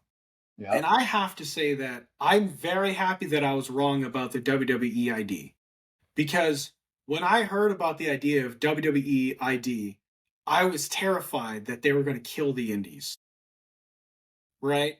So the fact that they're bringing in guys like Cappuccino Jones, who has this belt and is going to different places and wrestling places, Jesus Christ, am I stupid? That was so stupid of me to be worried, right? Right. He's so freaking good. Not to Well, mention other ones, right? you know, if you think about who's in charge of all that, you know, it's Triple H. It's like who installed it, should I say? The people that set Right. it up. It's now in other people's hands. But when it was originally set up with Triple H and Regal and whoever else, if it was 3 years ago, it probably would have killed the Indies, or it wouldn't exist at all because it didn't exist. And there Right. was a lot of that. But I will say that the ID um, program, to me, I mentioned earlier, like those sort of, when you're talking to coworkers and whatnot about like, oh, what do you do? It's like, yeah, I would tell people like, oh, hey, yeah, I'm an indie wrestler in Worcester. It's like, well, where do you do it? Well, I do it at Wrestling Open. They'll ask me like, well, what is that? What's it about? And then because of the ID program, I'm then able to say, I think it was 8 or 9 of the original batch of people that were picked for the ID program were Wrestling Open regulars. They were people scouted from Wrestling Open, the only weekly show on independent wrestling or in independent wrestling. So then it acts like a selling point where I can look to these casuals, these people that have never been to a show, and I can say, hey, tonight there's going to be 4 or 5 people on the show that are all a part of WWE's programming. And then later on, as the program developed, and then guys like Swipe Right, who went on to be on NXT and have a match with Fraxium. It's like these guys were on NXT on Tuesday, but they were on Wrestling Open Rhode Island on Monday. So they were Open Rhode Island Monday, NXT Tuesday, and now they're in Worcester Thursday. And I can tell casuals and draw attention and try to draw attraction to Wrestling Open because now there's WWE talent that's there for $10, and it was so good to see a lot of the people that I've met and shared the room with get that opportunity, especially like Swipe Right. I was lucky enough to have one match with them, and weirdly enough, I was a babyface in that one match, and it was one of my favorite matches I've ever wrestled. And then just seeing the success that has come with those guys as they became ID talents and going to NXT and being in that system, their rest that tag team as a whole, it's homegrown from Wrestling Open. Those Right. guys, they were put together at Open and they went all the way up to NXT. And I think they're going to be soon enough. They'll be even further. I think the sky's the Agreed. limit for those guys. And Agreed. I agree with you. I agree Right. that the ID program came in kind of like, oh, what's this going to be? And I remember Drew and the other sort of people that run the shows were also thinking that, like, oh man, they're gonna come steal everybody or what, Yeah. million thoughts running, and it's been Right. so beneficial, so beneficial. Yeah, and you keep talking about Swipe Right. They're so damn good. I saw them at the Vacation Land Cup against the Hardy Boys. Yeah, Up nice. at Limitless in Maine, and They're killing Jesus it. Christ, did that tear the house down, right? Oh, I believe it. These two young guys up against some super veterans like Matt and Jeff, Yeah, and it just the tore the house down. Um, and they were, and the crazy thing is, for myself, there was a that show was actually a kind of a pinnacle. And if I didn't go to that show, we wouldn't be talking right now, to be honest with you. they, Because when I went to that show, I I sat there and I said to myself, what the hell are you doing? Like I told myself that I was on the wrong side. That show made me reminded me who I was 20 years ago and that I'm on the wrong side of the curtain, right? yeah, So I told myself, "Hey man, you're on the wrong side of the curtain, right? You are you should be doing more with this." And the crazy thing is, within like a month or two or whatever it was, like it had to be about a month. Me and my daughter are down at the Taffeta Music Hall, right? yeah, And Ricky Smokes is there, and I'm trying to record the show like I always do, and I actually had my watch on my left wrist, right? And I'm holding up my camera like this, and I get a text from my daughter saying, "Ricky's holding my stuffed animal. I'm gonna go to the bathroom or whatever." And like I just my brain could not comprehend this. Like I'm trying to watch, I think it was the AG match. I'm trying to watch this clinic going on, and I'm just like, Ricky Smokes is babysitting my daughter's stuffed animal while she goes to the bathroom. What am I? Should I be? What am I? Like my brain was just, and um, him just being. I just have to shout out to Ricky because we saw him at Chaotic. We saw him at a couple of different places in that time frame, and he was yeah, always so cordial and like super wonderful to my daughter, super nice to my daughter, super took great pictures with her and everything. But like watching that show and seeing how great they are, I was like, okay, I'm definitely seeing being able to finally see some of that ID talent like live and that they're gonna share, right? Because once again, I was worried, are they just gonna take all the best people and disappear? You know what I yeah. mean? That was the big concern. That was a big concern. So the fact that they were at this giant show in Maine wrestling the TNA tag champions at the time, um, in this knockdown, whatever, and then the fact that Cappuccino Jones is here and there and everywhere, I'm like, holy crap! All right, I got nothing. I'm good. Got nothing to worry about. Like, and then the fact that Good they, I end. mean, they crowned a new women's ID Yeah, champion right at there the at Open. Open, you know. Um, and the great thing is that, like you're saying, like someone like Swipe Right, they're gonna be moving up in the world, right? Because let's be honest, tomorrow we have to this today's when we're recording this is December 12th. Tomorrow we have the GOAT, right? The proverbial GOAT, John Cena retiring, right? Now, granted, he hasn't really been in the competition like on a regular basis for X amount of years because of all the stuff he's been doing. But when people like that leave, people got to move up. People got to move up. Everybody's got to move up. Everybody's got to go somewhere. So it's like, all right, how long before Ricky and the group are always on NXT? And Yeah, then and what you're someone, saying is not wrong. It funnels. It all funnels right, down. When there's room on the main shows, somebody from NXT gets up. When now there's room on NXT, so somebody from Evolve gets up. And oh, now there's room on Evolve. Now somebody from the ID program gets on Evolve. Now there's a spot on the Indies for the next ID to go up. Like it almost seems irrelevant, right? Because WWE is like the top. They're the pinnacle. They're the major leagues, right? So when you go to these VFW halls or Open or WFA or wherever, you don't it does 100% have an impact. It all trickles down from the main events of WWE all the way down to the bottoms of the independents. It all works as a big, when they say top of the mountain, that's quite literally what it is. Right. Because spots are constantly evolving, constantly changing. This person was here, now they're here, so somebody else is here, and so on.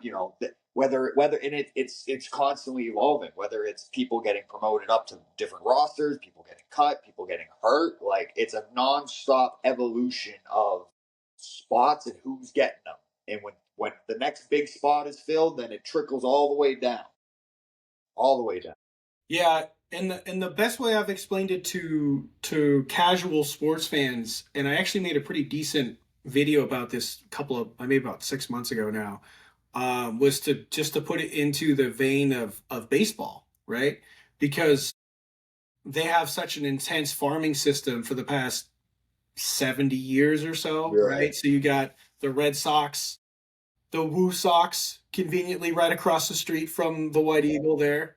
The Portland Sea Dogs. There's the Salem Red Sox, the Greenville Drive, and then most people don't even know, but especially in New England, the Boston Red Sox actually owns its own FCLB like collegiate group.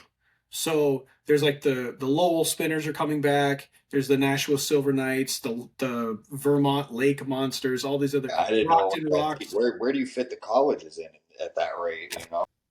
Yeah, so these guys are actually right one step above the colleges. So a lot of them are like Okay. super talented college kids that are getting an opportunity to play baseball directly for the Red Sox organization.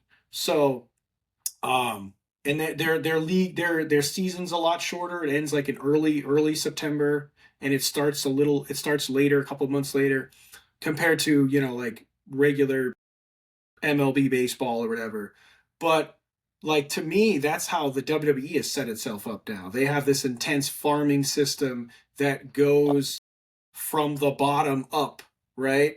Yeah. That has never been done before in the history of wrestling in that particular sense. And it's Yeah.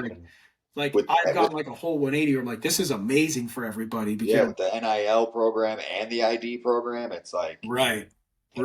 it's they're not. I wouldn't say, at least in the independents, as you've seen, they're not hawking up the talent. It's like they're endorsing the talent and Exactly. giving those talents the tools and the opportunities they need to later become scooped up. Because you Right. got ID doesn't mean you're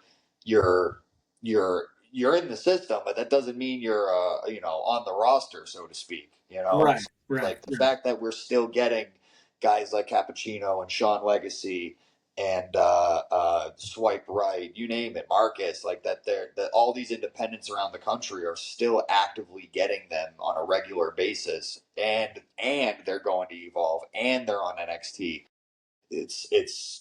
I mean, Sean Legacy and Jackson Drake were just at Madison Square Garden for NXT, and then later that week they're back at their independence. It's like that's Right. never been seen. That's never been done. Right. And It's then never been done. they could go from they just wrestled on NXT against each other for the Evolve for a WWE championship, and now they get to go to the independents, defend that ID championship or the Evolve championship or what have you, and they could be wrestling TNA talents. They could be wrestling AEW talents. Laney Luck, the ID champion, just had a match with Megan Bayne, I think at Dreamwave. It's like that doesn't Yeah. that doesn't that doesn't happen in like any other timeline than right now, where you're getting Right. two different flagship companies that still have people actively on the local level while also doing main roster, big high caliber, high production shows. You just don't Yeah. see that. No, we are we are proverbially spoiled right now more at wrestling Incredibly. things So, than we oh ever my have. God, our steak Than we is too juicy. We are so spoiled. we so spoiled. And I'm the nerd who lived through the Monday Night Wars. So because there's always one of those assholes in the like, oh well, you weren't there back in I was there, okay? Yeah, yeah, I was born in 1985, and I'm telling you, from birth, I was watching wrestling. My father was a huge WWF guy. For whatever Yeah. reason, my uncle was a huge WCW guy. So I would be able to be with one set of family, watch WWF pay-per-views and WWF WrestleManias, and I would go to a different household and they always had WCW. And then when the Monday Night Wars came in, my best friend in the world who lived next door had the biggest TV he ever saw is probably 7,000 pounds because back then that's Yeah. how heavy they were. Yeah. One of And the he big had picture in a picture, and that was like the first time in the history of the world where picture in a picture. So there's this giant TV, and somebody would have to stand there just like this and be like, "What's going on the other channel? Flip it over, flip it over." Mick Foley showed up, you know. And so like Wow. when people say, "Did you?" I lived it, bro. I lived it all. So don't be like, "Oh, this guy missed that." Yeah. We are so spoiled, and I couldn't be more grateful to be able to go on like IWTV for like $10 a month right now and just see like 600 different bajillion things. Yeah. You're like even if you were just to stick with the WWE, Monday Night Raw, Tuesday night NXT, Wednesday night you can watch Evolve. Thursday night, all right, there's probably something they've produced you can watch TNA. anyway. Well, not with WWE, but TNA Open. Like TNA's on Thursdays, yeah. there's wrestling TNA's on 6 days Thursday, a week. right? And then Friday is SmackDown. And then maybe they have a pay-per-view that week. Or they have a Saturday night's main event going on. Like Yeah. that's it's insane. And then you got AEW who also owns Ring of Honor, who's also working with CMLL. You got WWE who now owns the AAA, Yeah. Triple A, right? And they're sending their guys down there, and their guys are coming up, and it's just like this whole thing. You know, for a while they were having back and forth between AEW and New Japan, which I completely love. A lot of the strong style that the Japanese pull off. Yeah. Like they do so many. I don't want to mark out too hard right now, but you know what I mean. There's Yeah. there's some, and it's crazy to think that Tony Khan was able to bring a lot of those names off of the New Japan, out of Japan, and into AEW, Yeah. into It's a good time to be a wrestling fan. It's a great That- time to be a wrestling fan. So yeah. when people are like, "Oh, blah blah blah blah blah blah blah," that's why I don't believe in tribalism myself. You know, Yeah. other people they're like, "Oh, well, I'm a WWE guy, I'm an AEW guy." I'm like, listen, I don't go to a buffet and just pick the one thing and only eat that one thing. If Yeah. you would like to do that, if you go to the buffet and you just stay at the one table that serves that only one thing that you like, cool for you, bro. But I paid for a buffet and I'm trying it all. Yeah. No, I hear you. I'm trying it all. I'll go watch I'll watch a women's pay-per-view on Monday. I'll watch maybe some JCW crazy clown stuff on Friday. They do some insane, GCW, Game Changer. Some of those, Matt Cordona's doing some things that you would have never thought Zack Ryder would have done. If you would have Yeah. saw Zack Ryder in 2015, you would never think he'd become this Matt Cordona on the independent scene, tearing it up. Like, And he's an oddball too, because he was on SmackDown a couple weeks ago. right. Big match. And then like is there anyone in wrestling that's been everywhere all at once? Like like he was in TNA and then he was in NXT with TNA and then he did the match with Edge in AEW and then he's a GCW staple and anywhere on the indies. It's like I think he's a unique case because there isn't, I don't know, a single other talent from any promotion anywhere that has been as universal and like brought in and done work truly everywhere. Right. And that was everything I just named off was in the span of like a year, maybe 2 years. Right. Who else can say they were on TNA, AEW, NXT, SmackDown, and then get into all your local independents beyond GCW, whatever? And it's like, there's no one that's been around like that. That doesn't have to bring everything back together from this conversation about being the good time to be a fan. It's like that doesn't happen in any other timeline. That doesn't. No. There is no other way that somebody gets that kind of like spread out, and except for right here and right now in this modern era of wrestling. Yeah, it's a great time to be a wrestling fan. So if anybody's complaining, you're watching the wrong show, I guess. Go Yeah. find a different product Find the one for you, because for it's you. something for everybody. Maybe you watch some luchadors. Maybe you can try some Japanese stuff. Maybe you can watch some Progress Wrestling, right? Those UK guys, they got some heavy hitting stuff. Simon Miller, I love Simon Miller. You could be seeing some Simon Miller or something. But if you're not if you're a wrestling fan and you're not loving wrestling, you're watching the wrong wrestling. I'm one of the old heads. I still, when I go back to watch stuff, I'm always watching the old stuff. I watch a little bit of what's new, and I see the clips from a lot of the places you just named: GCW, JCW, Progress, Action. I see clips, and I being in this industry, I follow so many people, and they share their highlights and their moments. But when I sit down and I go back to study, I'm turning the clocks back. I'm going back to like old Mid South, and I like finding random mid card matches from like Ruthless Aggression era Raws, or like even Attitude era Raws and SmackDown, like Monday or Sunday Night Heats, like just random. Go find random matches that weren't like big marquee moments or big main events, and it's like that's where there's so much substance to pull from and take from: the mechanics, movements, footwork, you name it. It's an endless. Well, I'm speaking as somebody who's in the ring, and I'm watching these to study more or less than to be a fan.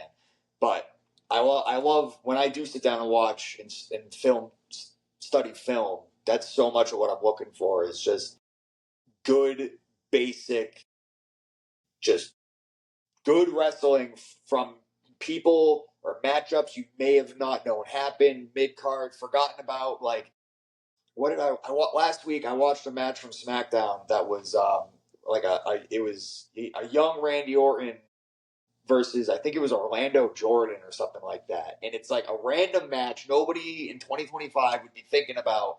But you go watch, it's a 7 or 8 minute match, and it's like fireworks the whole way through. It's like if that same exact match were to be at Wrestling Open today with anybody, if anybody just mimicked everything they like, it would be match of the night. It was that good. So we're quite a tangent we're going on, but it's whether No, I prefer the old stuff, but right.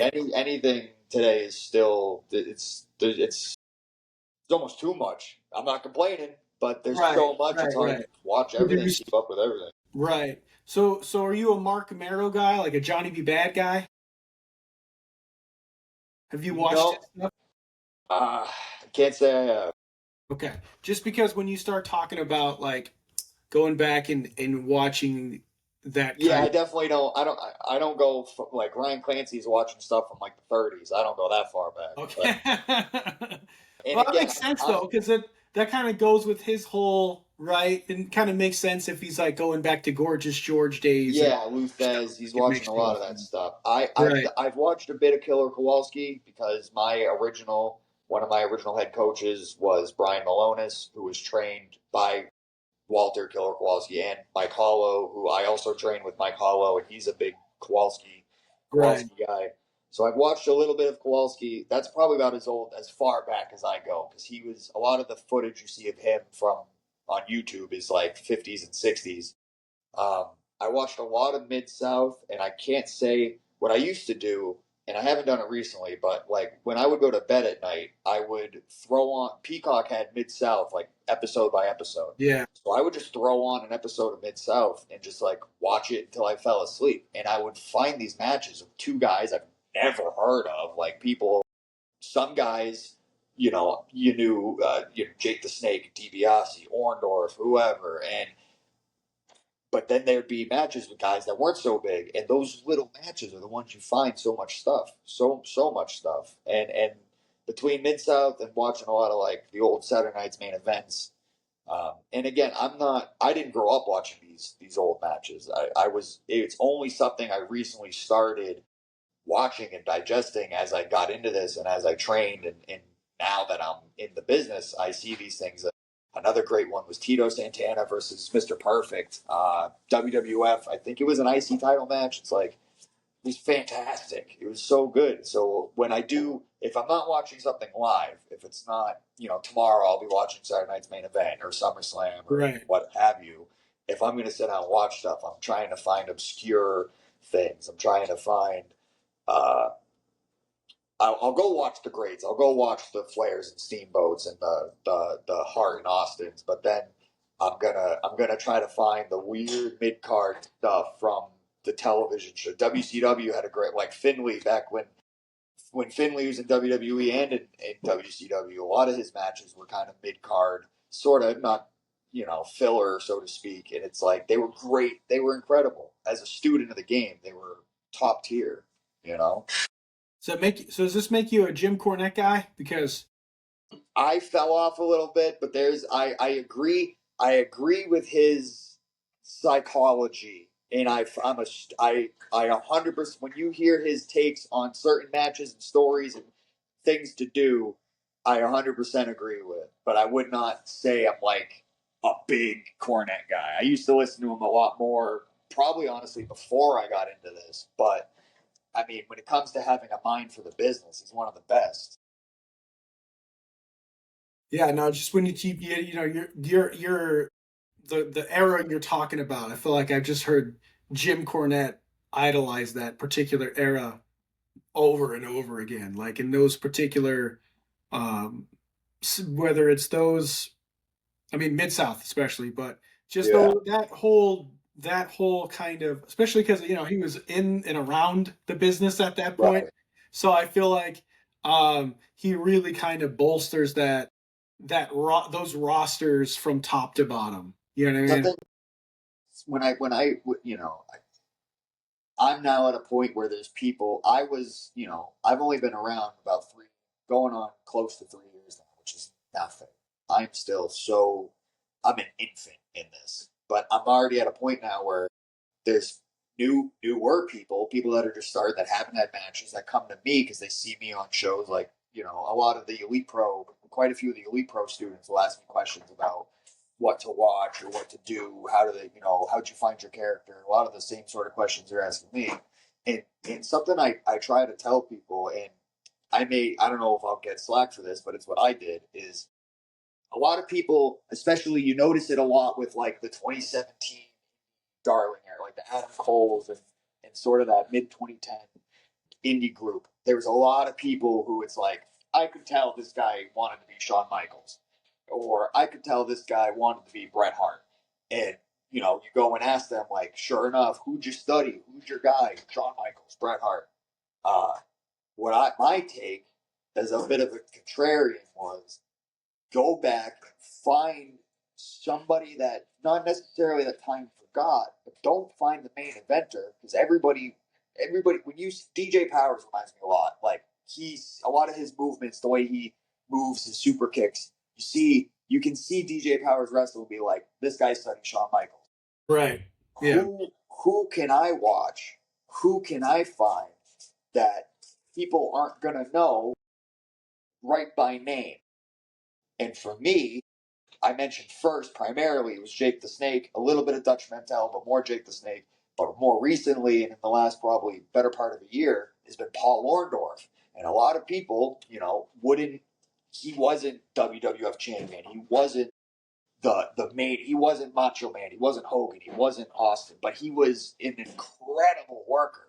Incredible. So you mentioned way earlier in this interview, like, I have a presence, I have a thing. And it's like, if somebody was super familiar with Paul Orndorff's game, and I'm not trying to say I'm anything like Paul Orndorff, but a lot of his mannerisms, the way he stomps people, the way that he does the mean mug when he's healing it up, it's like I stole a lot from that, knowing that people aren't going to directly see that and then come up to me and be like, "You remind me of Bret Hart" or whatever, because we've seen so many people Right.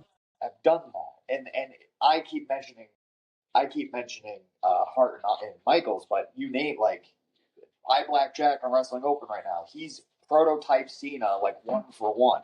And I don't mean that as any disrespect. Cena's the GOAT, and he's great too. Jack's an incredible athlete, but I try to find people where I can mimic and model my game after, where it's fantastic work. They were great workers of their time. They were staples on the shows that they were on, but they don't have that specific brand of like, that's this guy. If somebody hits a top rope, that's like, that's a top rope elbow, you can say they watched Macho Man or whatever. It's like, Yeah. You start you know, hulking up, you know. yeah, Yeah, yeah. You find there's the the people, obvious imitations, right? Where it's you like, find the this guy. people with the intangibles, and Right. you pick up the intangibles from those people, whoever that may be for you. For me, I name Roberts and Orndorff, the young DiBiase, pre $1 Million Man DiBiase. Another big one I modeled and watched a lot of. And I tell that to the new up and comers. Find somebody that time forgot, or find somebody that just never got the same attention as all the superstars that everybody knows did. And because they all had jobs, they all got, they had to work just as hard as the main eventers to get to where they were. Even though they may have not reached that mountaintop, they may have not held that top championship, they were a staple in their position. They were great. They were all time talents. And time goes on and people remember the manias and the big moments. People forget, those mid card guys, those whatever, they had to fight and scratch and claw and bust ass just as much. Yeah, sometimes even more, right? Because they had to be the Yes, curtain absolutely. jerkers, and they would have had to do more house shows back in the day. They would have had to really prove themselves to get on that mid card on a pay per Oh, yeah. view. You know what I mean? Because and then even the idea of time, right? So if they want more than 6 minutes in a match in your house in 1995, they got to really show themselves. They got to really prove to someone like Vince McMahon why they deserve that 5 minutes, right? I mean, there's that. Not to get too off topic here, but there was that easy one where Molly Holly had to have her head shaved just so they can keep the women's match Yeah, at yeah. WrestleMania, right? So it's like there's for every one Molly Holly, there's probably like 20,000 things that compromises someone had to make somewhere that we just didn't hear about. You know what I mean? And so I feel like as I've gotten older, learning how much more struggle that people have to go through just to get to where they are. Um, Not to mention seeing some of my favorites not okay. So some of my favorites who are considered you could consider underrated, or they've never had WrestleMania moments, or they've never had the big belt, right? So I love Jay Lethal. He's never Yeah. he's never been at WrestleMania. He's never been the WWE champion. But anybody that Uh, knows independent wrestling knows who Jay right. Lethal is. But he's incredible. Like his everything about is incredible. Like Black Machismo, all that other stuff, incredible. But there's people like that. Like me and my daughter and I went to AEW recently, and we were watching Shelton Benjamin, right? And even her being at a young age, I said to her, like, this guy was never WWE champion. And she was like, huh? No. What? No. And I'm like, yeah, can you believe it? Look at this guy. Look how good he is. Look what he's doing in this ring. I mean, Especially, he's you know almost what I famous. mean? Like, And she just, even her at 13 was like, you're kidding me, right? Like, are you kidding me? yeah, So, not to say Shelton Benjamin's going to be forgotten in 30 years from now. I sure as hell hope not. But no, what I'm but saying is, yeah, there are people who work just as hard as Hogan and whoever else, and they didn't get the leg drop, and they didn't have the Hulk it out, brother, and they were at the dance, they were damn good. They and were they damn were good, and they were they're damn good, man. worth studying. Right. And there's Say no the shame, no shame in that game. I no, I just that's the stuff that I feel like as that my brain always catches on to, because I don't know, maybe I'm just a weird crazy person, but I've always kind of I always look at the flip side of stuff. I always look at the outside of stuff. I'll never forget it. There's a movie called As Good as It Gets. Have you ever seen that with Jack Nicholson and I have not seen it, but I've heard of it. so when that movie came out, I think I was like 11 years old. And my dad asked like, "Hey, what movie do you guys want to go to?" My sister picked Spice Girls movie, right? I want to say this was 1997 or something. My sister picked the Spice Girls movie. My brother picked some. It was I can't remember the name of the movie, but it was basically about like a kid who finds an Iron Man suit from outer space, right? So my baby brother goes and sees this Iron Man, and I picked As Good as It Gets with Jack Nicholson and Helen Hunt. Okay, so I'm 11 years old, sitting in a room with like 42-year-olds laughing at these jokes, and I realized, you're a weird fucking person, bro. Yeah. You're different because there was no other children here. Everybody, all the other kids in the building are either watching the alien spacesuit or they're watching the Spice Girls right now, and you're sitting here going, "Yeah, I understand why he writes women in such a manner." You know what I mean? So I already know I'm the crazy weirdo in the room. Yeah. I'm okay with it. How do you tell? You just gotta. Sometimes you gotta own who you are, even if people don't like it. Right? It is what it is. So, and to get to that whole thing, you're saying you've been 3 years. How has that 3 years been for you, man? In the totality, in the grand scheme, there's got to be highs and lows and juggling the Oh, you job know it, stuff. brother. So like overall, I mean, obviously you're still going strong. You're very deeply invested. It sounds like in many ways. So where would you put yourself right now? You seem to be on this positive high, right? Yeah, I mean, we're going into a little bit of a downtime of the year, Christmas and January. Things kind of slow down. The promoters got to do their family things, and people got, wrestling kind of takes a back seat at this time. There's still shows, there's still things going on, of course, every Thursday forever. But it's a nice time of year where I can kind of. It's been a hectic 3 years, man. I mean, we spoke earlier about when I hiked that mountain, and it's like, I mentioned that was like a transformative day, and in the time, so that was March, so it's been 2 years and 9 months since, uh, yeah, yeah, 2 years and 9 months since that day, and I am not the same person I was 2 years and 10 months ago, and I'm not the same person I was a year ago because of 6 months ago because of the amount of getting into this, whether you have a match or not, just doing the training is going to teach you more about yourself than I think just about anything else in the world could. Besides maybe like a martial art. If you get super deep into martial arts, that'll teach you a lot about yourself too. Just training to be a wrestler, a professional wrestler, to me is on par in terms of the dedication and the time and the struggle and the repetitions as any other combat sport. I've done a little bit of jujitsu, and some of my classmates do jujitsu, and it's like no matter what you dedicate yourself to, it's gonna beat you up, and you're gonna tap out, and you got to get up and do it again. And Right. so those I learned more about, and not even just the physical aspect. Like there was so many nights of doing ring crews and doing like before I had even debuted for Beyond, we did every Thursday. But if Beyond was going to go do a show at say a Taffeta or biggest example I can think of is when we did the Harpoon show in Boston. That was Beyond's biggest show ever, and like I wasn't wrestling on that show, but I was down in Worcester 7 a.m. loading a U-Haul. I actually picked up. No, that wasn't that day, but I used to drive the U-Hauls to make the shows happen. So it's like you learn a lot about yourself, not only in the ring, but you're putting in 16, 17 hour days of work and labor, and you're not getting a dime.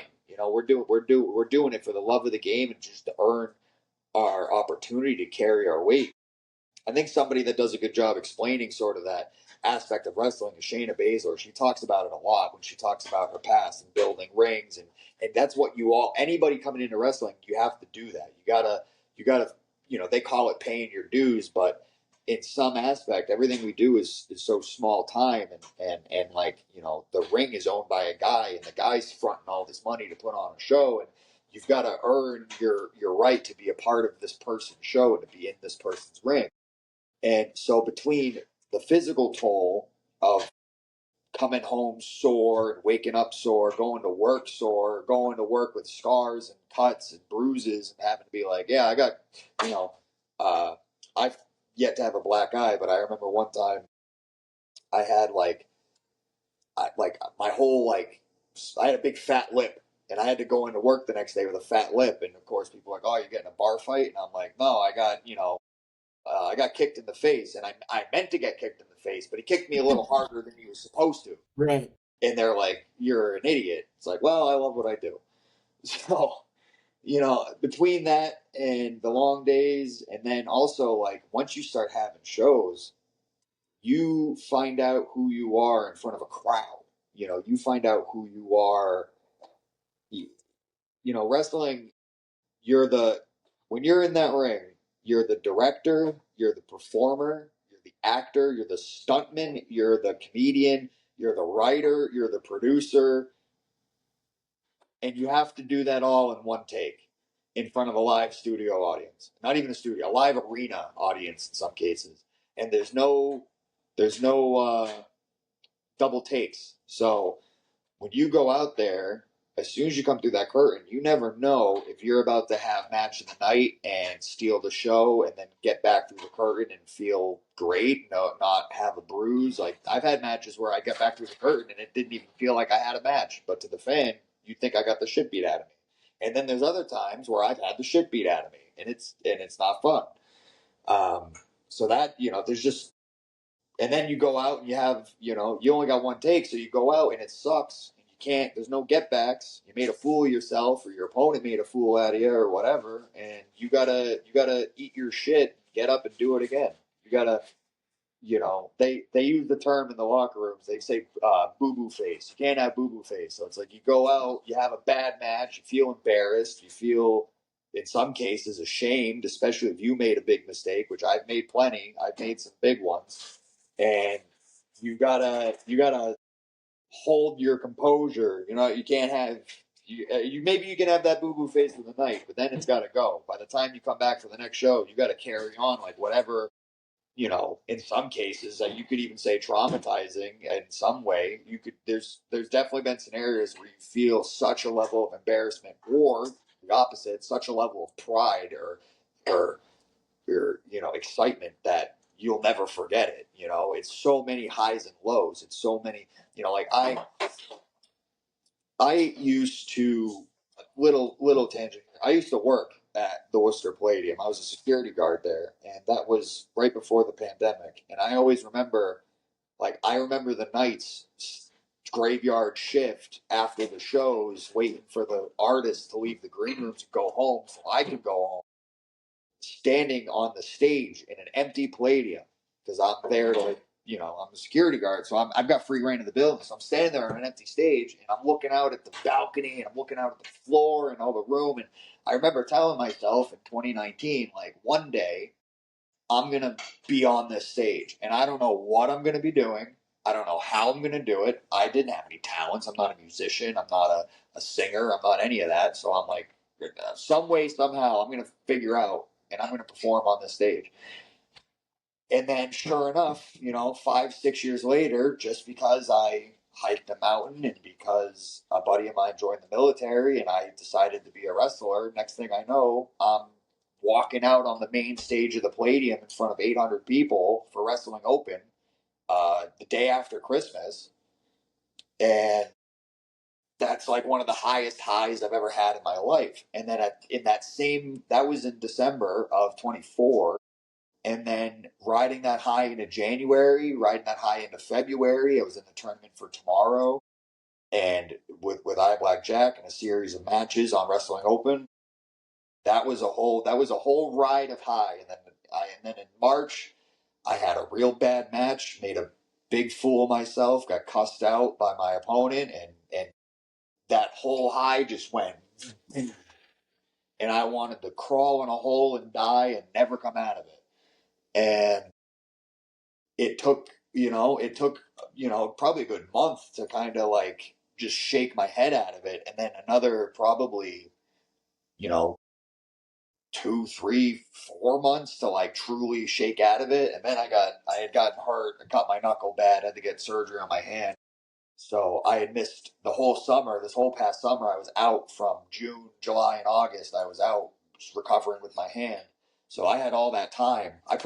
I made a fool of myself, and I think it was May hurt myself in June and then sat out the whole summer with an injury with the memories of a stinker match I had. And then coming back into it in August, I rode that high back up again. And now WFA, as you've seen, been to those shows, they're giving me great, big opportunities. And I'm fine. I feel like I'm finally getting that sort of wind back under my sails that I had back in February of earlier this year. So I know I said a lot in the last probably 5 minutes of talking here, but those 2.5 going on 3 years, it's been up, down, all around. I'm grateful for it all. I'm glad I did it. I wouldn't be who I am today without it. I wouldn't have the stories to tell or any of that. It's been one hell of a ride, and I feel like I'm saying a lot of cliches because you ask any, go watch any wrestler podcast, any Chris Van Fleet or any Busted Open interviews, and anybody's going to tell you, like, any wrestler's going to say, oh, it's been one hell of a ride, but that's truly what it is. Every day is something different. It really is. It really is wrestling. And you never know. You never know what's going to happen. I didn't know I was going to be on the Palladium show at all. And then I found out I was. And that was like the week leading up to it. It's like it's unbelievable. You just got to say yes to everything. And you asked me to be on an interview. I didn't really know who you were. I'm not familiar with your podcast, but I just said, yep, let's do it. I haven't done a long form. I did a 20-minute podcast once. I've never done like a long form, so I just said, fuck it, let's do it. I just got asked to hike a mountain. Fuck it, let's do it. You want to wrestle? You want to wrestle at the Palladium? Fuck it, let's do it. How about Drew Gulak? Yep, fuck it, let's do it. Yep, sure thing, let's go. And you just go and live it out, see what happens. Man, that was so encompassing right there, man. And I want to hit a few points back at you. My question is, do you have, whether it's a support structure or maybe you were playing Red Dead or something, when you were in that low point of you fell down, what was getting you back up? What was motivating you to push through it? Uh, well, I'll say primarily my head coach, Tom Santel, he was a big piece um, because he was there the night of that fumbling, and I'd rather not get into that much. But he was the one that gave me the sort of coach pep talk to like shake it off. Told me about some stories he had on Monday Night Raw that were way worse than anything I did, and then my friends, my peers, my classmates at bio.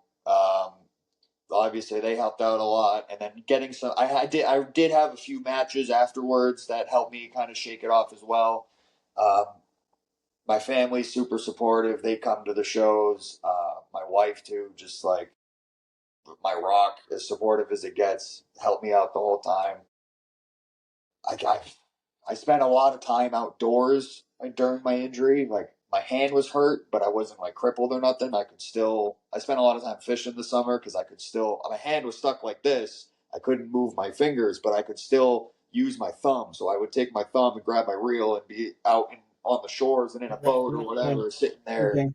feeble reel in a hand. But Right. All when right. you're out in water, there's a lot of time spent sort of self-reflecting and thinking about things.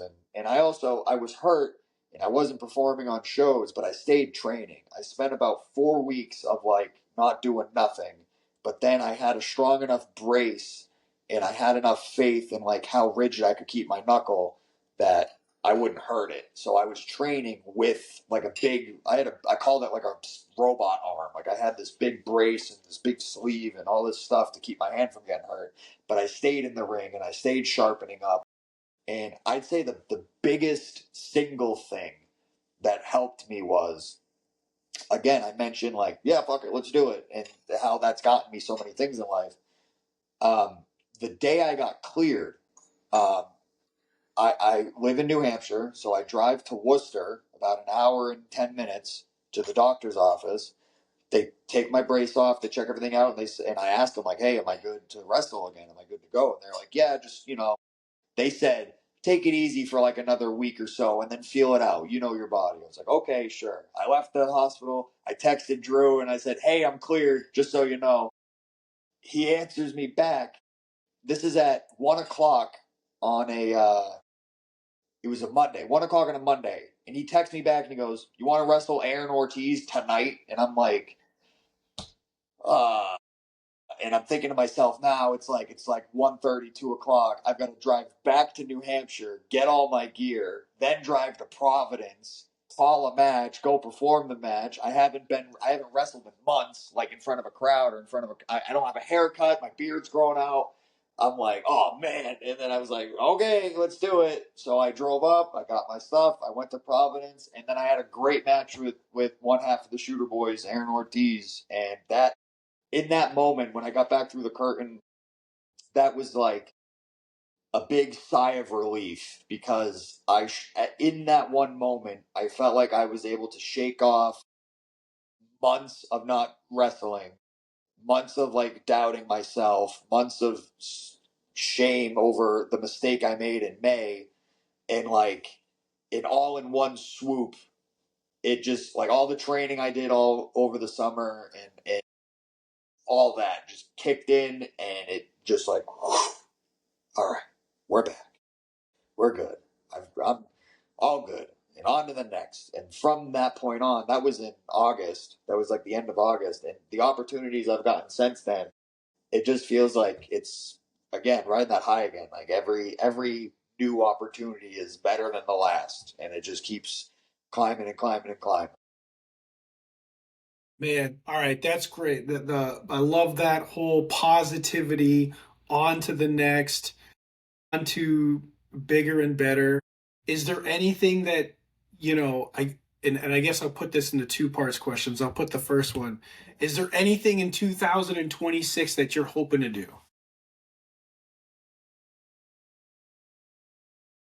Uh, I've made, I like to use the term made my bed. I've made my bed in a few different promotions, and Open and Beyond is one of them. WFA is the other. Those are my like flagship two that I like prioritize more than any. I also have Pioneer Valley Pro in Springfield. So going into 2026, I'd like to pick up maybe one or two more like sort of home promotions, the places that I can assert myself in and be a regular, get the fans to know me, become a familiar face and sort of a staple with their season of wrestling. Um, as get keep hitting the gym, get bigger, get stronger, keep training, keep getting better, and it's hard to say. When you ask it's a question I've always hated is when people say like, well, where do you see yourself in 5 years? Where do you? I hate that question because I can't. If you asked me 5 years ago where I'd be, it's not right now. And if you asked me 10 years ago where I'd be in 5 years, it wasn't where I was then. Right. So what I do know is I want to get bigger, get stronger, get better, and keep those promotions going. And what opportunities come. I know with WFA, I've got my sights set on John Austin, and I'm gonna get there. I'm gonna scratch and claw my way, but eventually I'm gonna have my hands on that boy, and we'll see what happens. I'm waiting. I'm waiting for the moment. I'm waiting. I'm a viper in the grass, waiting to strike. Waiting for that. When that phone call comes, I'm cashing in hard, man. All right, I think That's that answers the question. The next question, where are your goals going to be? And it's like, all right, I like that one. I'll make sure to keep the make sure to get the tickets when we get to that show coming up. Hopefully, much sooner than later, my friend, because that yeah. sounds I like a will damn say good show to I be. love WFA is the best. My home is beyond and my home is open, but I'm so glad to be a part of that New Hampshire crowd. There's not really much wrestling in New Hampshire. There's Concord, Right, WFA, there's APW, and I think that's pretty much it. right, So, and even from what I hear, APW is moving out because of you know oh, that's a um, shame. I didn't know they're that. doing. I think they're doing like 10 shows in Massachusetts next year, from what I saw. Because Yeah, they did. They ran both. They did yeah, Tewksbury yeah, and Dover Dairy. Yeah, I'm not sure, but dairy. They're normally a dairy at like like it's like an Elks Club or something like that. I can't. I'm sure someone's gonna be like, "Oh, you said the wrong word." Yes, I know. I right. said the wrong word. I'm sorry. I'm human. But I'm But I'm yeah, so they do dairy for every once in a while. Next Gen runs in New Hampshire. They've had shows around here, and the next one's going to be in Nashua. yep. I was actually kind of surprised that Chaotic is going to be in Lincoln, New Hampshire, come the end of January. To be quite frank with you, because normally, Really, yeah, they're going to be in a like a middle school or a high school or something. Can't remember, in Lincoln, New Hampshire, for the end of that's a hike. January. I, Lincoln's a hike. That's the White Mountain. That's a right. I was kind of surprised, especially with that time of the year. I was telling my daughters like because we were going to. yeah, that too. I didn't even think of that. Right, because normally, because me and my daughter go to a lot of the chaotic shows, and I was just like, all right, we'll have to see. I'm not buying the tickets too well in advance because of just smart planning, just in case, you know. Right. And if we get closer to the time and it seems like there's not going to be any snow problems, then we'll go up there. And never seen the ice castles either, so two for one. But yeah, no, I'm sure there's. I mean, and that stuff. That's the WFA and the that whole Concord setup. It just seems really good. There seems like to be some really good guys with heads on their shoulders, some great trainers that are really putting everything they have into people. And I mean, I'm on the other side of the curtain, so you can tell me I'm wrong, but from what I see of these guys, they have so much heart and they have so much grit, and they want to see you succeed, and they want to give you everything they can to make it successful. You mentioned earlier. You mentioned the word tribalism. Now, I don't like to think I'm tribal or that I have like tribes. But one thing that's you can't. It's undoubtable in wrestling is that every promotion is wrestling through the lens of whoever is running the show. You mentioned earlier the show in Taffeta with Beyond, how like Drew wanted to see this show and it was more for him than it was for us, but he hoped you like it. So much of what you see in wrestling, any doesn't matter who it is, somebody's making decisions. Somebody wants to see certain matchups and see certain things. So you tend to some people just go wherever they're welcome, wherever they can go. That's fine. I like to I use the word make my bed. I like to pick places that have similar sort of mindsets to wrestling as I do. They have a product that I'd want to see. It's and I don't mean any disrespect to JCW, but I'm not a fan of that style of wrestling. I wouldn't buy if I was a fan and not a performer. JCW is not one of the shows that I would buy a ticket to, so it's not a show that I could see myself performing with. Whereas something like WFA or Wrestling Open, I like what they put out. I like what they do as a fan. Chaotic does great work. Um, I can name a bazillion independents that do it well and a bazillion that do it poorly. But WFA, with their training center, with their writing and their lineup and their roster of guys, everyone comes from the same. Let's give the fans the best we can give. It's one of the more selfless productions and presentations and locker rooms that I think that I've ever been a part of. And again, I'm only 3 years in. I haven't been a part of many, but I love everything they do there, and I'm so glad that like I moved to New Hampshire. I got in with the marquee New Hampshire promotion. And now I get to train it. I was so nervous moving to New Hampshire because everything I did was out of Worcester. I was a part of Beyond. I trained at Bio with in Worcester and in West Boylston.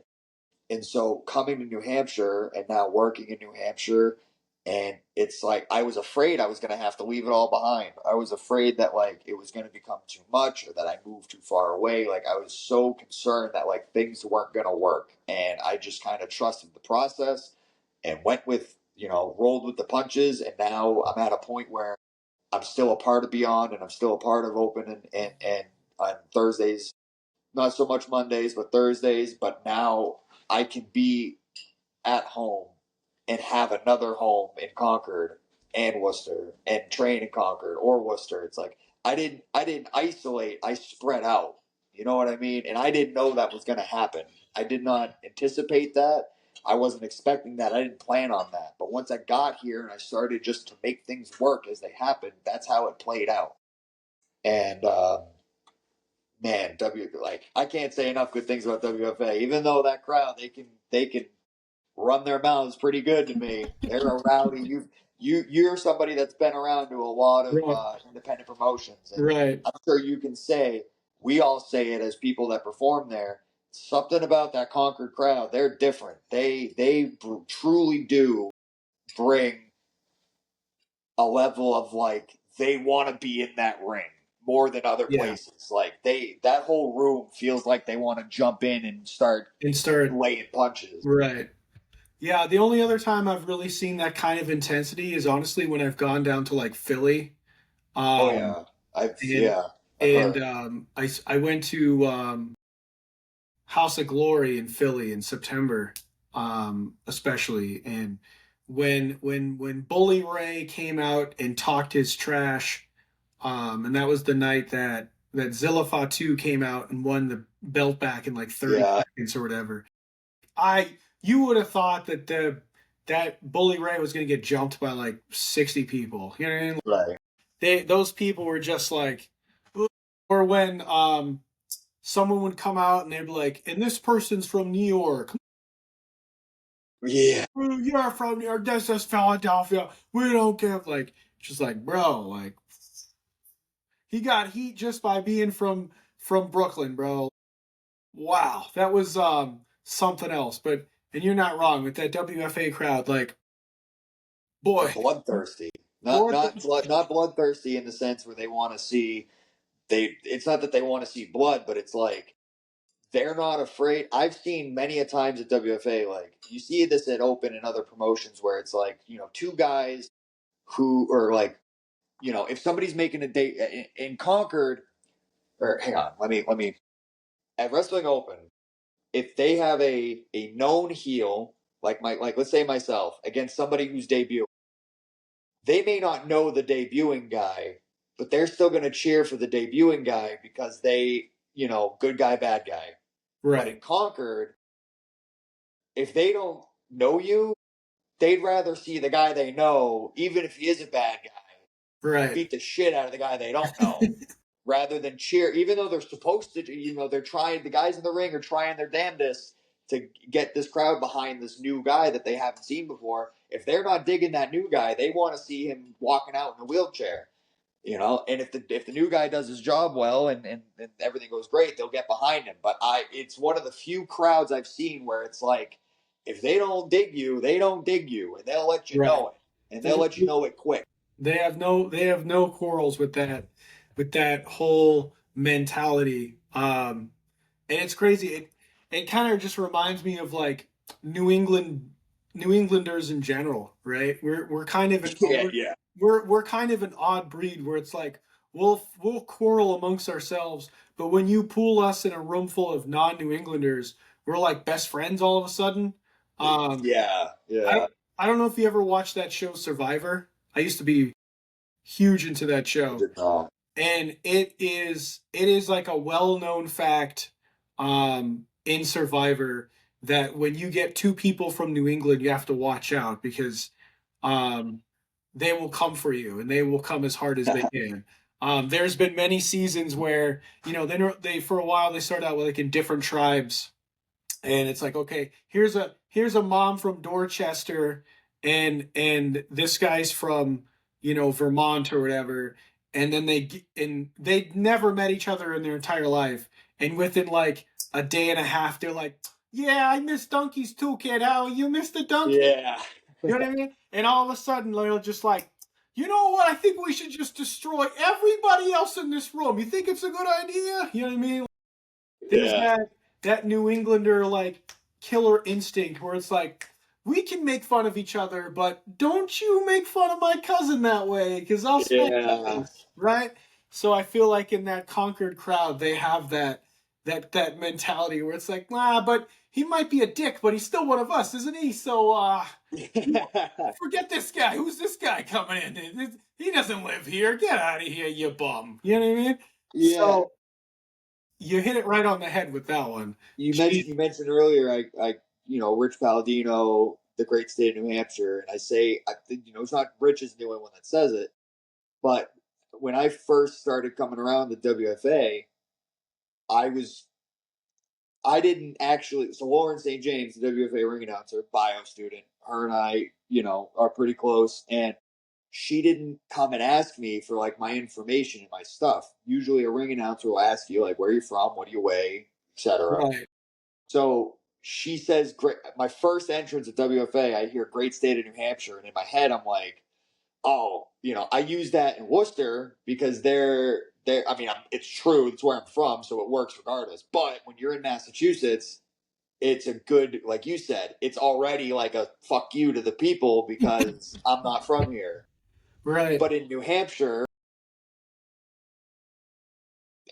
they say it anyway, and in my head, it's like all right, uh, WFA just did a private event.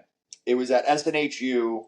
It was a private event for like the athletics. Like I think the school was doing like a fundraiser sort of thing. So the whole crowd was only like the sports teams. Like this whole area is the hockey team, and this area is the basketball team, and the lacrosse. Like it was all the whole athletic department. Like did a wrestling show for the students. So when I make my entrance, I was having a match with Scott Reed. I come out first, and they say from the great state of New Hampshire. Warren says from the great state of New Hampshire, and the crowd starts cheering and going crazy. And I was like, uh-oh. So immediately I pull out, start talking my trash, talking smack, and I got that. And they were hesitant, but I got them. I got them to change over. They started booing the life out of me, and by the time Scott came out, they were cheering for him. And I think he says he's from New Hampshire too. So it's a double edged. It's Concord, but in Concord at the WFA shows, like you say, oh, he's a dick, but he's one of us, right? That's so true because there's fans in the crowd as I'm looking around, as I'm doing my entrance, or as I'm talking my talk. I'll be looking at fans, and I'll look to this side of the room, and I'll see two or three people that even though I'm telling them to touch grass or I'm telling them to, go F themselves, they're sitting there like, yeah, let's go. And then the people around them are like, fuck you. It's seeing that duality of the fans.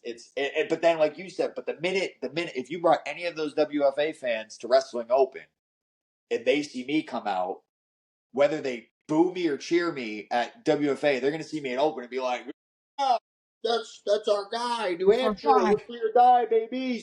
Exactly. Like, I've being someone who I lived, whether it's in the army or I lived in Phoenix for like 16 years, trying to explain the mentality of New England. And also just to pause for a second, most people don't even know what the hell New England is. Like me telling people I'm from New England, they're like, "What?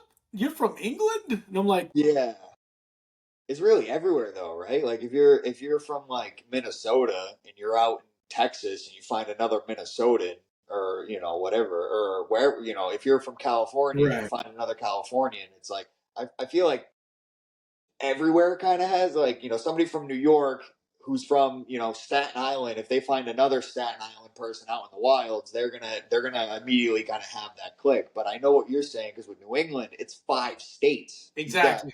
You've got So it's a whole. It's it's not such just a a city. broader, yeah. Yeah, It's such a yeah. You can. broader place, and we all have the same sports teams, except for that east Yeah, of Connecticut we don't like to talk about, right? yeah.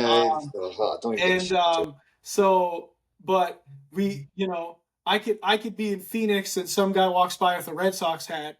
I don't know this guy, but we're best friends now, and you know what I mean? Let's Yeah, like but the funny thing was moving there when I was a kid. People would be like, "Where are you from?" I'm like, "Massachusetts." Like this original state that like started everything, did the Revolutionary War. Did you yeah, guys not get like the History Channel here? Like, what yeah. Twilight Zone am I in? The Revolutionary War, Paul Revere. None of this ring a bell to you guys? Mm. Come on, guys, let's go. I had to whittle it down to just say I'm from Boston. People don't know Massachusetts or New Hampshire or New England, but like Yeah. I'm just a Boston guy. I would never say that here. I'm from Lowell. I'm a Lowell guy. But Yeah. outside of New England, I'm from Boston. It just makes it Right. easier. It just otherwise people are gonna be sitting here. You're from Australia? Like, what do you? Yeah. Is that in New Zealand? Was what? You're from New Zealand? No, New England. Never mind. Boston. How about that? But yeah, it's hilarious to hear that from you because it's true. Especially being somebody. I mean, when I went to, you talked about the 2300 arena. I don't know if you've ever been there, but I'm not. that place is insane too. Right? I got the opportunity to go in September as well, to see AEW Collision, when they were there. And it's funny because so many people like kind of gave him a hard time for being in such a small venue.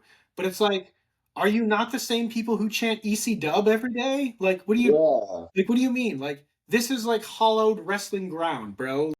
What like it was for me, it was I can't say it was a little weird that like the mural for ECW is in the men's restroom. That was a bit strange because like I felt awkward taking a picture of it, which I don't think I ended up not doing it because I felt weird taking pictures in a bathroom. I've seen that mural. I didn't. That's in the bathroom. Yeah, that's in the men's restroom in Wow.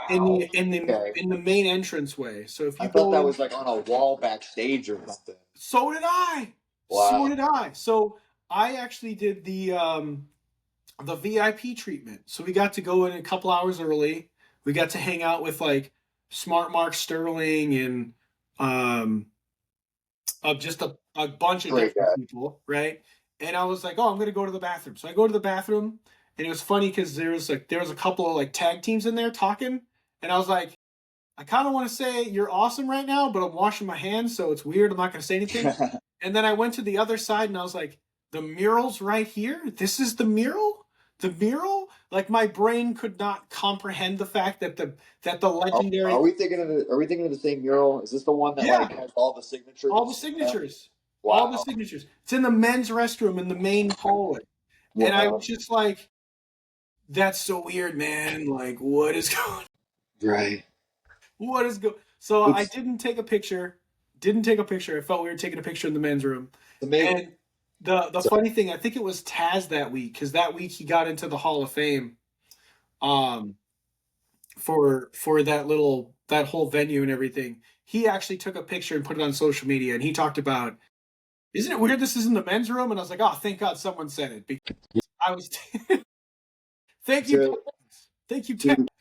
to to bring back the regional aspect, it's funny that we were talking about New England and like New Englanders being a thing, but when you're as a fan, independent wrestling is like the ones you go to, but when you're a part of it, I follow on Instagram and socials like every one of them. Like if it's a effectively if it's a promotion that exists in New England, I follow it and I know about it and I see clips and pictures and like it's at times overwhelming, but that sort of regionalness you find that in independent wrestling. Like when I started training, my original two trainers, Brian Malonis and Tom Santel, I found it funny because if you drew a line right down the center of Massachusetts at Worcester, if I was going towards Boston or north and I went to a promotion, and even if they didn't know me, like I went to a lot, like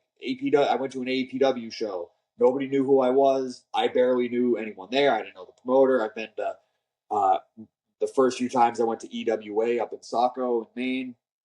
Adam Um, Bishop.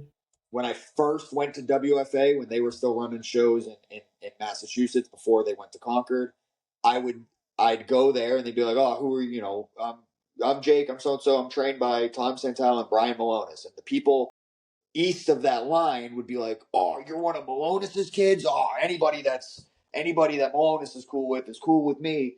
And then if I went west in Connecticut or Western Mass, New York, wherever, I would say I'm one of Tom's kids, and everyone over there would be like, "Oh, you're one of Santel's kids." Like, "Oh, absolutely." Like, "Yeah, we got a spot or whatever." And you find that, I don't I've gotten to know Drew Gulak and some of the guys from Catch Point, and so when I meet people from Philly, and when I meet them, and I've been to Philly once or twice for wrestling. I did a spot with Three Legacies, which is uh, I am blanking on his first name, and I feel bad, but Alberto Del Rio's ring announcer. I think Oh. it's Jose Yeah. Rodriguez. I hope I'm not mixing that up. He runs the promotion out there. I did a spot with them once. They were so nice to give me and some of my classmates like a pre-show match. And then I'm still waiting for them to launch it. So Drew, if you see this, or if you see this one little clip of my 2-hour interview, I did a match with Kurt Robinson at Catch Point when Beyond and Catch Point did a crossover episode, and I've yet to see it. It's yet to be released or be seen. I've been waiting for that one for quite a while. It was never on IWTV, but if you go on YouTube, we did a thing where the Catch Point students wrestled the BioPro students, and almost everybody's but mine has been put out yet. I'm still waiting for it. But Chomping at the bit. anyway, it's a fact of the business. I feel like it's almost baked in the DNA of wrestling. I mean, what do you think the territories was? Right. It was It tribalism, really it was is. regionalism, it was whatever. And although the territories as they were once known are now gone, the independence is effectively still territorial. It's still there's rivalries between promoters. There's people that run the same venues, and it's not cool. Like there's all kinds of stuff like that. That sort of regional button heads and conflicts still absolutely happen. You know, people pulling in the same fans, and somebody's blaming the other because their fans have seen too much wrestling because they're all whatever you name it. It's Yeah. nonstop. It's a Yeah, no, it constant definitely struggle. is. And like for me being like a content creator, I mean, dude, I got stacks on stacks of videos lined up ready to pop out. Like, you know what I Yeah. mean? Because there's just content every single week. Every weekend, me and my daughter at one show, two shows. And for every one show I'm at, there's three other shows I could have been at. Oh, For dude, you're telling me, man. right? It's just like, holy crap. Like, there have been so many times where I'm sitting there and I'm like, do I flip a coin? Honestly, it's sometimes it just comes down to what's closer or what maybe, like let's say there's a really amazing show tomorrow night down in Connecticut with like Smart Mark Sterling and Heath and Mortar Oh, is gonna that be wrestling? Is there. that wrestling with character? I think so. And I Kurt Adonis is the guy that runs those shows. I've yet to have the pleasure to meet him, or maybe I've met him in passing. I'm not quite sure, but Kurt is good friends with my coach Tom, and Kurt and that whole promotion have done wonders for Bio Pro Wrestling. We've had a lot of our students and up and comers, and I have not been one of them, but quite a few of my classmates. Lauren St. James plays a pretty significant role with yeah, that promotion, and yeah. There's I'm I'm glad I've yet to be able to get to one. I've really wanted to, but great show they're running down there, and thankful for the opportunities they've given my program and my peers. and there's so many shows like like I think that one's like 2.5 hours from where I live, and I'm just sitting there like, Yeah, do you want Connecticut's to be driving home at like 1 o'clock in the morning on a Saturday? I don't know, man. no, dude, I stay. It's You know tough. what I mean? Connecticut, Connecticut has so much wrestling, but like, it's Connecticut. I just don't like. Yeah, I no, just don't want to go to Connecticut. It's like if it's really worth my while, I'll go to Connecticut. But I by no means am like, oh man, like, and I'm, blood, sweat, tears, great promotion. I've wanted to go to PAPW, Alley Fights. They do great work. At WFA, yeah. my wingman there, Jeremy LaCroix. Like I've tried to go down and do stuff with him. It's just like Connecticut. Just keep me out of, like say what you want about New Hampshire, say what you want about Massachusetts, even Rhode Island. None of them compare to how just awful Connecticut is. Just like All right. I, I Yeah, can't. No, I hate it, man. It's I get you, and ugh. I gotta show love to some of those guys too, because a lot of the wrestlers from those companies, or even those companies themselves, There's great wrestling. There's great there's great wrestlers. There's great wrestling. wrestling, but just like be in a better state. I Be better. know, I know. And Make your state better. Because make your like state better, pave fix some your stuff highways, over, pave some fix stuff over. your everything. Man, and they'll follow me. They'll regurgitate my stuff sometimes and whatever. So I have nothing but love for those guys. But at the I same time, agree, but God, like oof, just move somewhere else. Go right? somewhere. I know. Can you just come like an hour more north? Like just an hour more north, Yeah, please. I'll go to Springfield any day of the week before I have Right, to go to Hartford or New Haven or one of the more New York armpit cities. right. I know. And you see the lineup and you're like, but it's there. Why? Why is it? Yeah. And you know what? Go ahead. Give me the hate. I hope people from Connecticut hear this and come message me or talk shit because like I'll die on that hill. I Right. Hey, miss instant easy heat, right? Instant cheap heat with Connecticut anytime you show up. This guy hates us. I did a show I did a show in Mesquamaket, Rhode Island, which is on the coast, but it's right on the border of Rhode Island and Connecticut. And I remember it was a fair show. It was just like a beach fair that Pioneer Valley Pro did an event at. And right at the end of my entrance, I said this line. I can't remember what it was, but I called them Connecticut, and it was the of my entire. It was like a 12 to 15 minute match, and it was the loudest boos I got the whole match. Was just because I called a bunch of Rhode Islanders Connecticut people. That, oh man.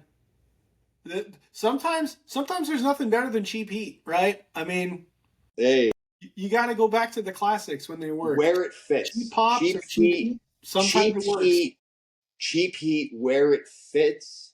I will never like you'll hear people watch like when people are watching in the back or like we're watching a monitor and you see what's going out there and somebody does something cheap people in the back will be like that was cheap heat that was just that if it's timed right and if a fan pitches you the ball and you take it and run and hit a home run do all the cheap heat in the world, man. This people, I feel like, and I see this with a lot of my peers. I feel like people think so highly of what we do, which is good. You got to think highly of what you do. You got to think highly of yourself and your work. But at the end of the day, for the most part, we're performing in front of a casual crowd at a VFW or at a Polish club or the back room of a gym and it's like what we're doing is not being aired to the masses around the globe, around the planet. So if you do something cheap, you can do that there, and the fans there are probably more willing to do it. I once in my career have I done the cheap heat of like your sports team is bad but it was in Massachusetts, and it was right after this past spring when the Celtics got eliminated from the playoffs and Jason Tatum got hurt. I went out and I was cutting a promo on Joseph A game. I was wrestling Joseph A game, and I made a line to him, something something, just like the you're gonna blow it, just like the Celtics. And it was such a fresh wound to the body. You know, this was Marlborough, Massachusetts, so such a fresh wound to that No. crowd. It got a huge reaction, and it's like if I go to the back and some old head or some whatever is like that was cheap, brother. It's like I don't care because those fans immediately knew they already knew to boo me, but now they hate me because the kid wearing a Jaylen Brown jersey just got reminded that they lost their championship opportunity. So when it fits, dude, send it. Who cares, dude? It's you No, can't take it too seriously what we're doing. I, You I, really can't. I couldn't agree with you more. I feel like I would be the cheap heat king. Who'd be like, I love When it fits, when it fits, when it fits, right? When it fits. that's But super important. some people, they just like, they just pretend like it never has a place, and I don't agree with that. Yeah, There's a time and a place, and if you can find the right time and the right place, do it, please. yeah. It's you know, The more sort of like smarter you can make the reference right, the almost better it can be. Like if you take the low hanging fruit, the people in the crowd will be like, "All right, that was low hanging fruit." right. But if you find a way to make the low hanging fruit funny, or you make them have to like think about it, or like kind of, and it clicks. You get an even bigger like, oh, all right, that was cheap, but fuck you because that was good. Yeah. I had to There's a think about sting. that one. You got to find it. You got to be a wordsmith sometimes with the cheap heat, and that's how you Right. capitalize on it. You got to make it sting. You got to make it Mhm. sting. You can't just zing them a little bit. You got to hit them where it hurts, man. 100%, 110%. That's the thing. So I feel like it's almost at 3 hours. I should ask you this one last question and let you go because I'm sure the both of us could use a food or bathroom break at this point. Um, but so my question, and I'm gonna steal it from JJ here because she loves to ask this one too. Everything you've been through 3 years, right? What what would you say to the to the trainee who starts tomorrow, right? What is your advice to the next generation, to the next group of kids? Someone shows up tomorrow and he says, "I'm going to be the next champion." Blah blah blah blah blah. What would you give that person? What advice would you give to them? And yeah, give it to me. That's a loaded question because it's like the advice is never ending. Right. The pointers and the as the person who's gotten them and given them, it's so deep. But I would say this: I see I've seen a lot of people try it out and fizzle. I've seen a lot of people try it out and stick around. I've seen, again, I've only been here 3 years, but in the two schools that I've been a part of with Bio and with Elite Pro, um, a lot of the people that I've seen join after me and stick around are just now debuting, or they're like right on the cusp of debuting. Like there's a lot of guys I know who haven't yet hit the scene, but they've been in the schools and been in the trenches.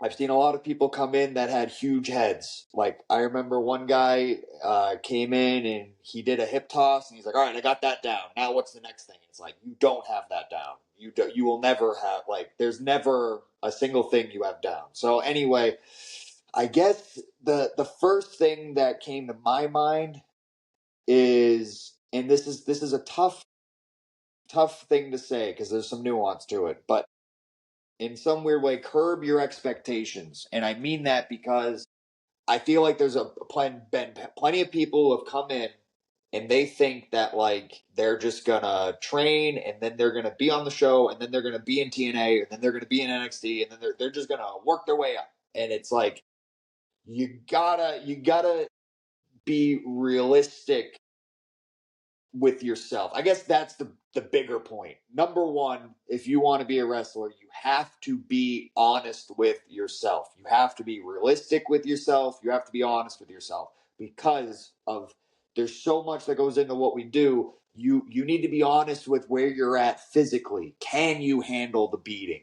Can you handle the coaching? Can you handle the fitness routine? Can you handle the pressure? Can you handle the noise? Like, you know, my ears will be ringing after a match or after a day of training because the ring is so loud from bumping on it. Can you handle all these things?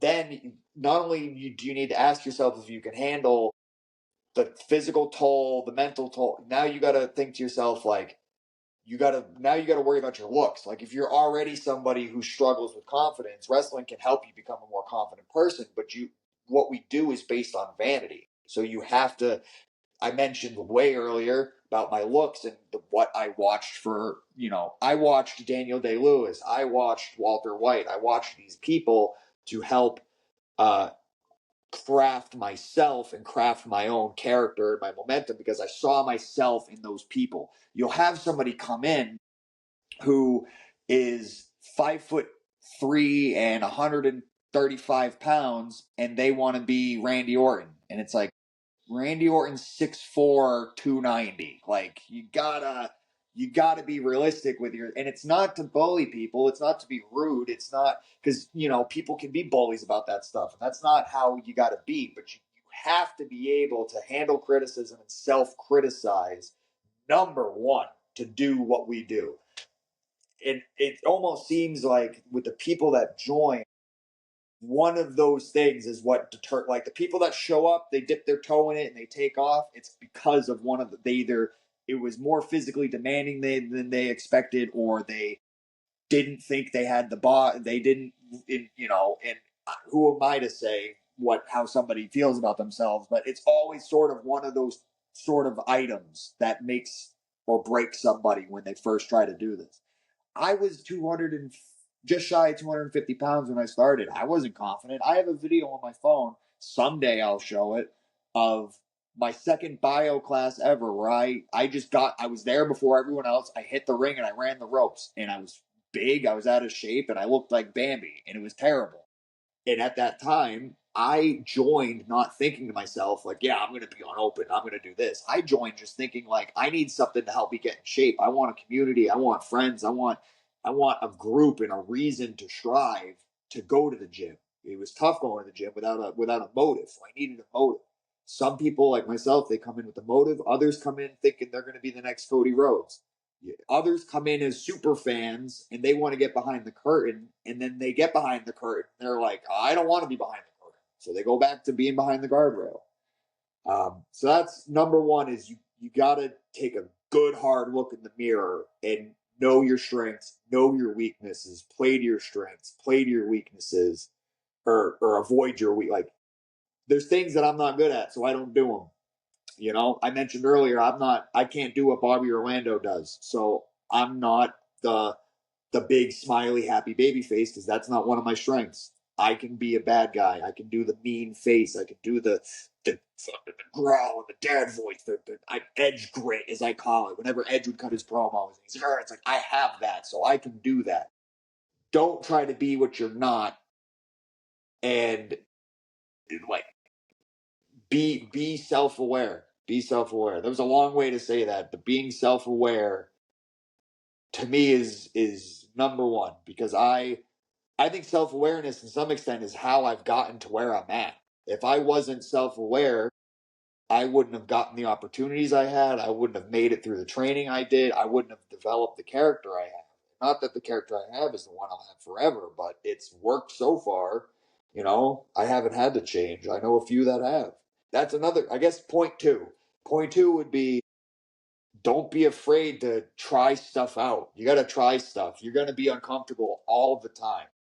Be self-aware and be ready to try stuff out, because you're going to cut promos and they're going to stink, and you've got to go up in front of your class of 5, class of 20, however many it is, depending on where you go, and you've got to get up, and if you get embarrassed talking in front of a classroom at school, try going up and talking like a wrestler and convincing your classroom peers you're going to have a championship fight or whatever. It's going to be terrible. It's going to be awful. You're going to get embarrassed, and you got to live with it. So be afraid. Don't be afraid to change things. Again, I could keep going, man. It's never ending. But I guess that's, Those are the top two then? Those are your yeah. top two? Those are a great top two. That's a great way Yeah, to cap off this yeah. conversation, I would say. Self-aware and fucking throw shit at the wall. Don't be, just let it go, let it hang, let it free. Try out things you never. I'll end with this. John Cena's retiring tomorrow. If you had listened to, Cena was just on Rogan this week, and he talked about how he was about to get fired, and then he rapped on a bus, and Stephanie McMahon heard him rapping, and Stephanie was like, "Can you be a rapper?" And he's like, "I guess so." So he threw it at the wall, and the next thing you know, the Doctor of Thugonomics is winning the title at WrestleMania. There you go. So Here you go. Ladies and gentlemen, boys and girls, you heard it yourself. From Ironside, the great state of New Hampshire, Julius Drager. 3 Thank long you so hours. much again for coming on the show, having this Thank you, bro. conversation. This was great. Yeah, it was a wonderful conversation. First long form podcast, and that was awesome. I'd do it all over again. Thank you very much. Yeah, no, thank you so much for being here. For all of you at home, we got Julius is dropping on, I think it's December 18th. The next episode will actually be with the wonderful Shannon Lavangi, everyone. So Nice. if you're wondering who's just after Julius, it is Shannon.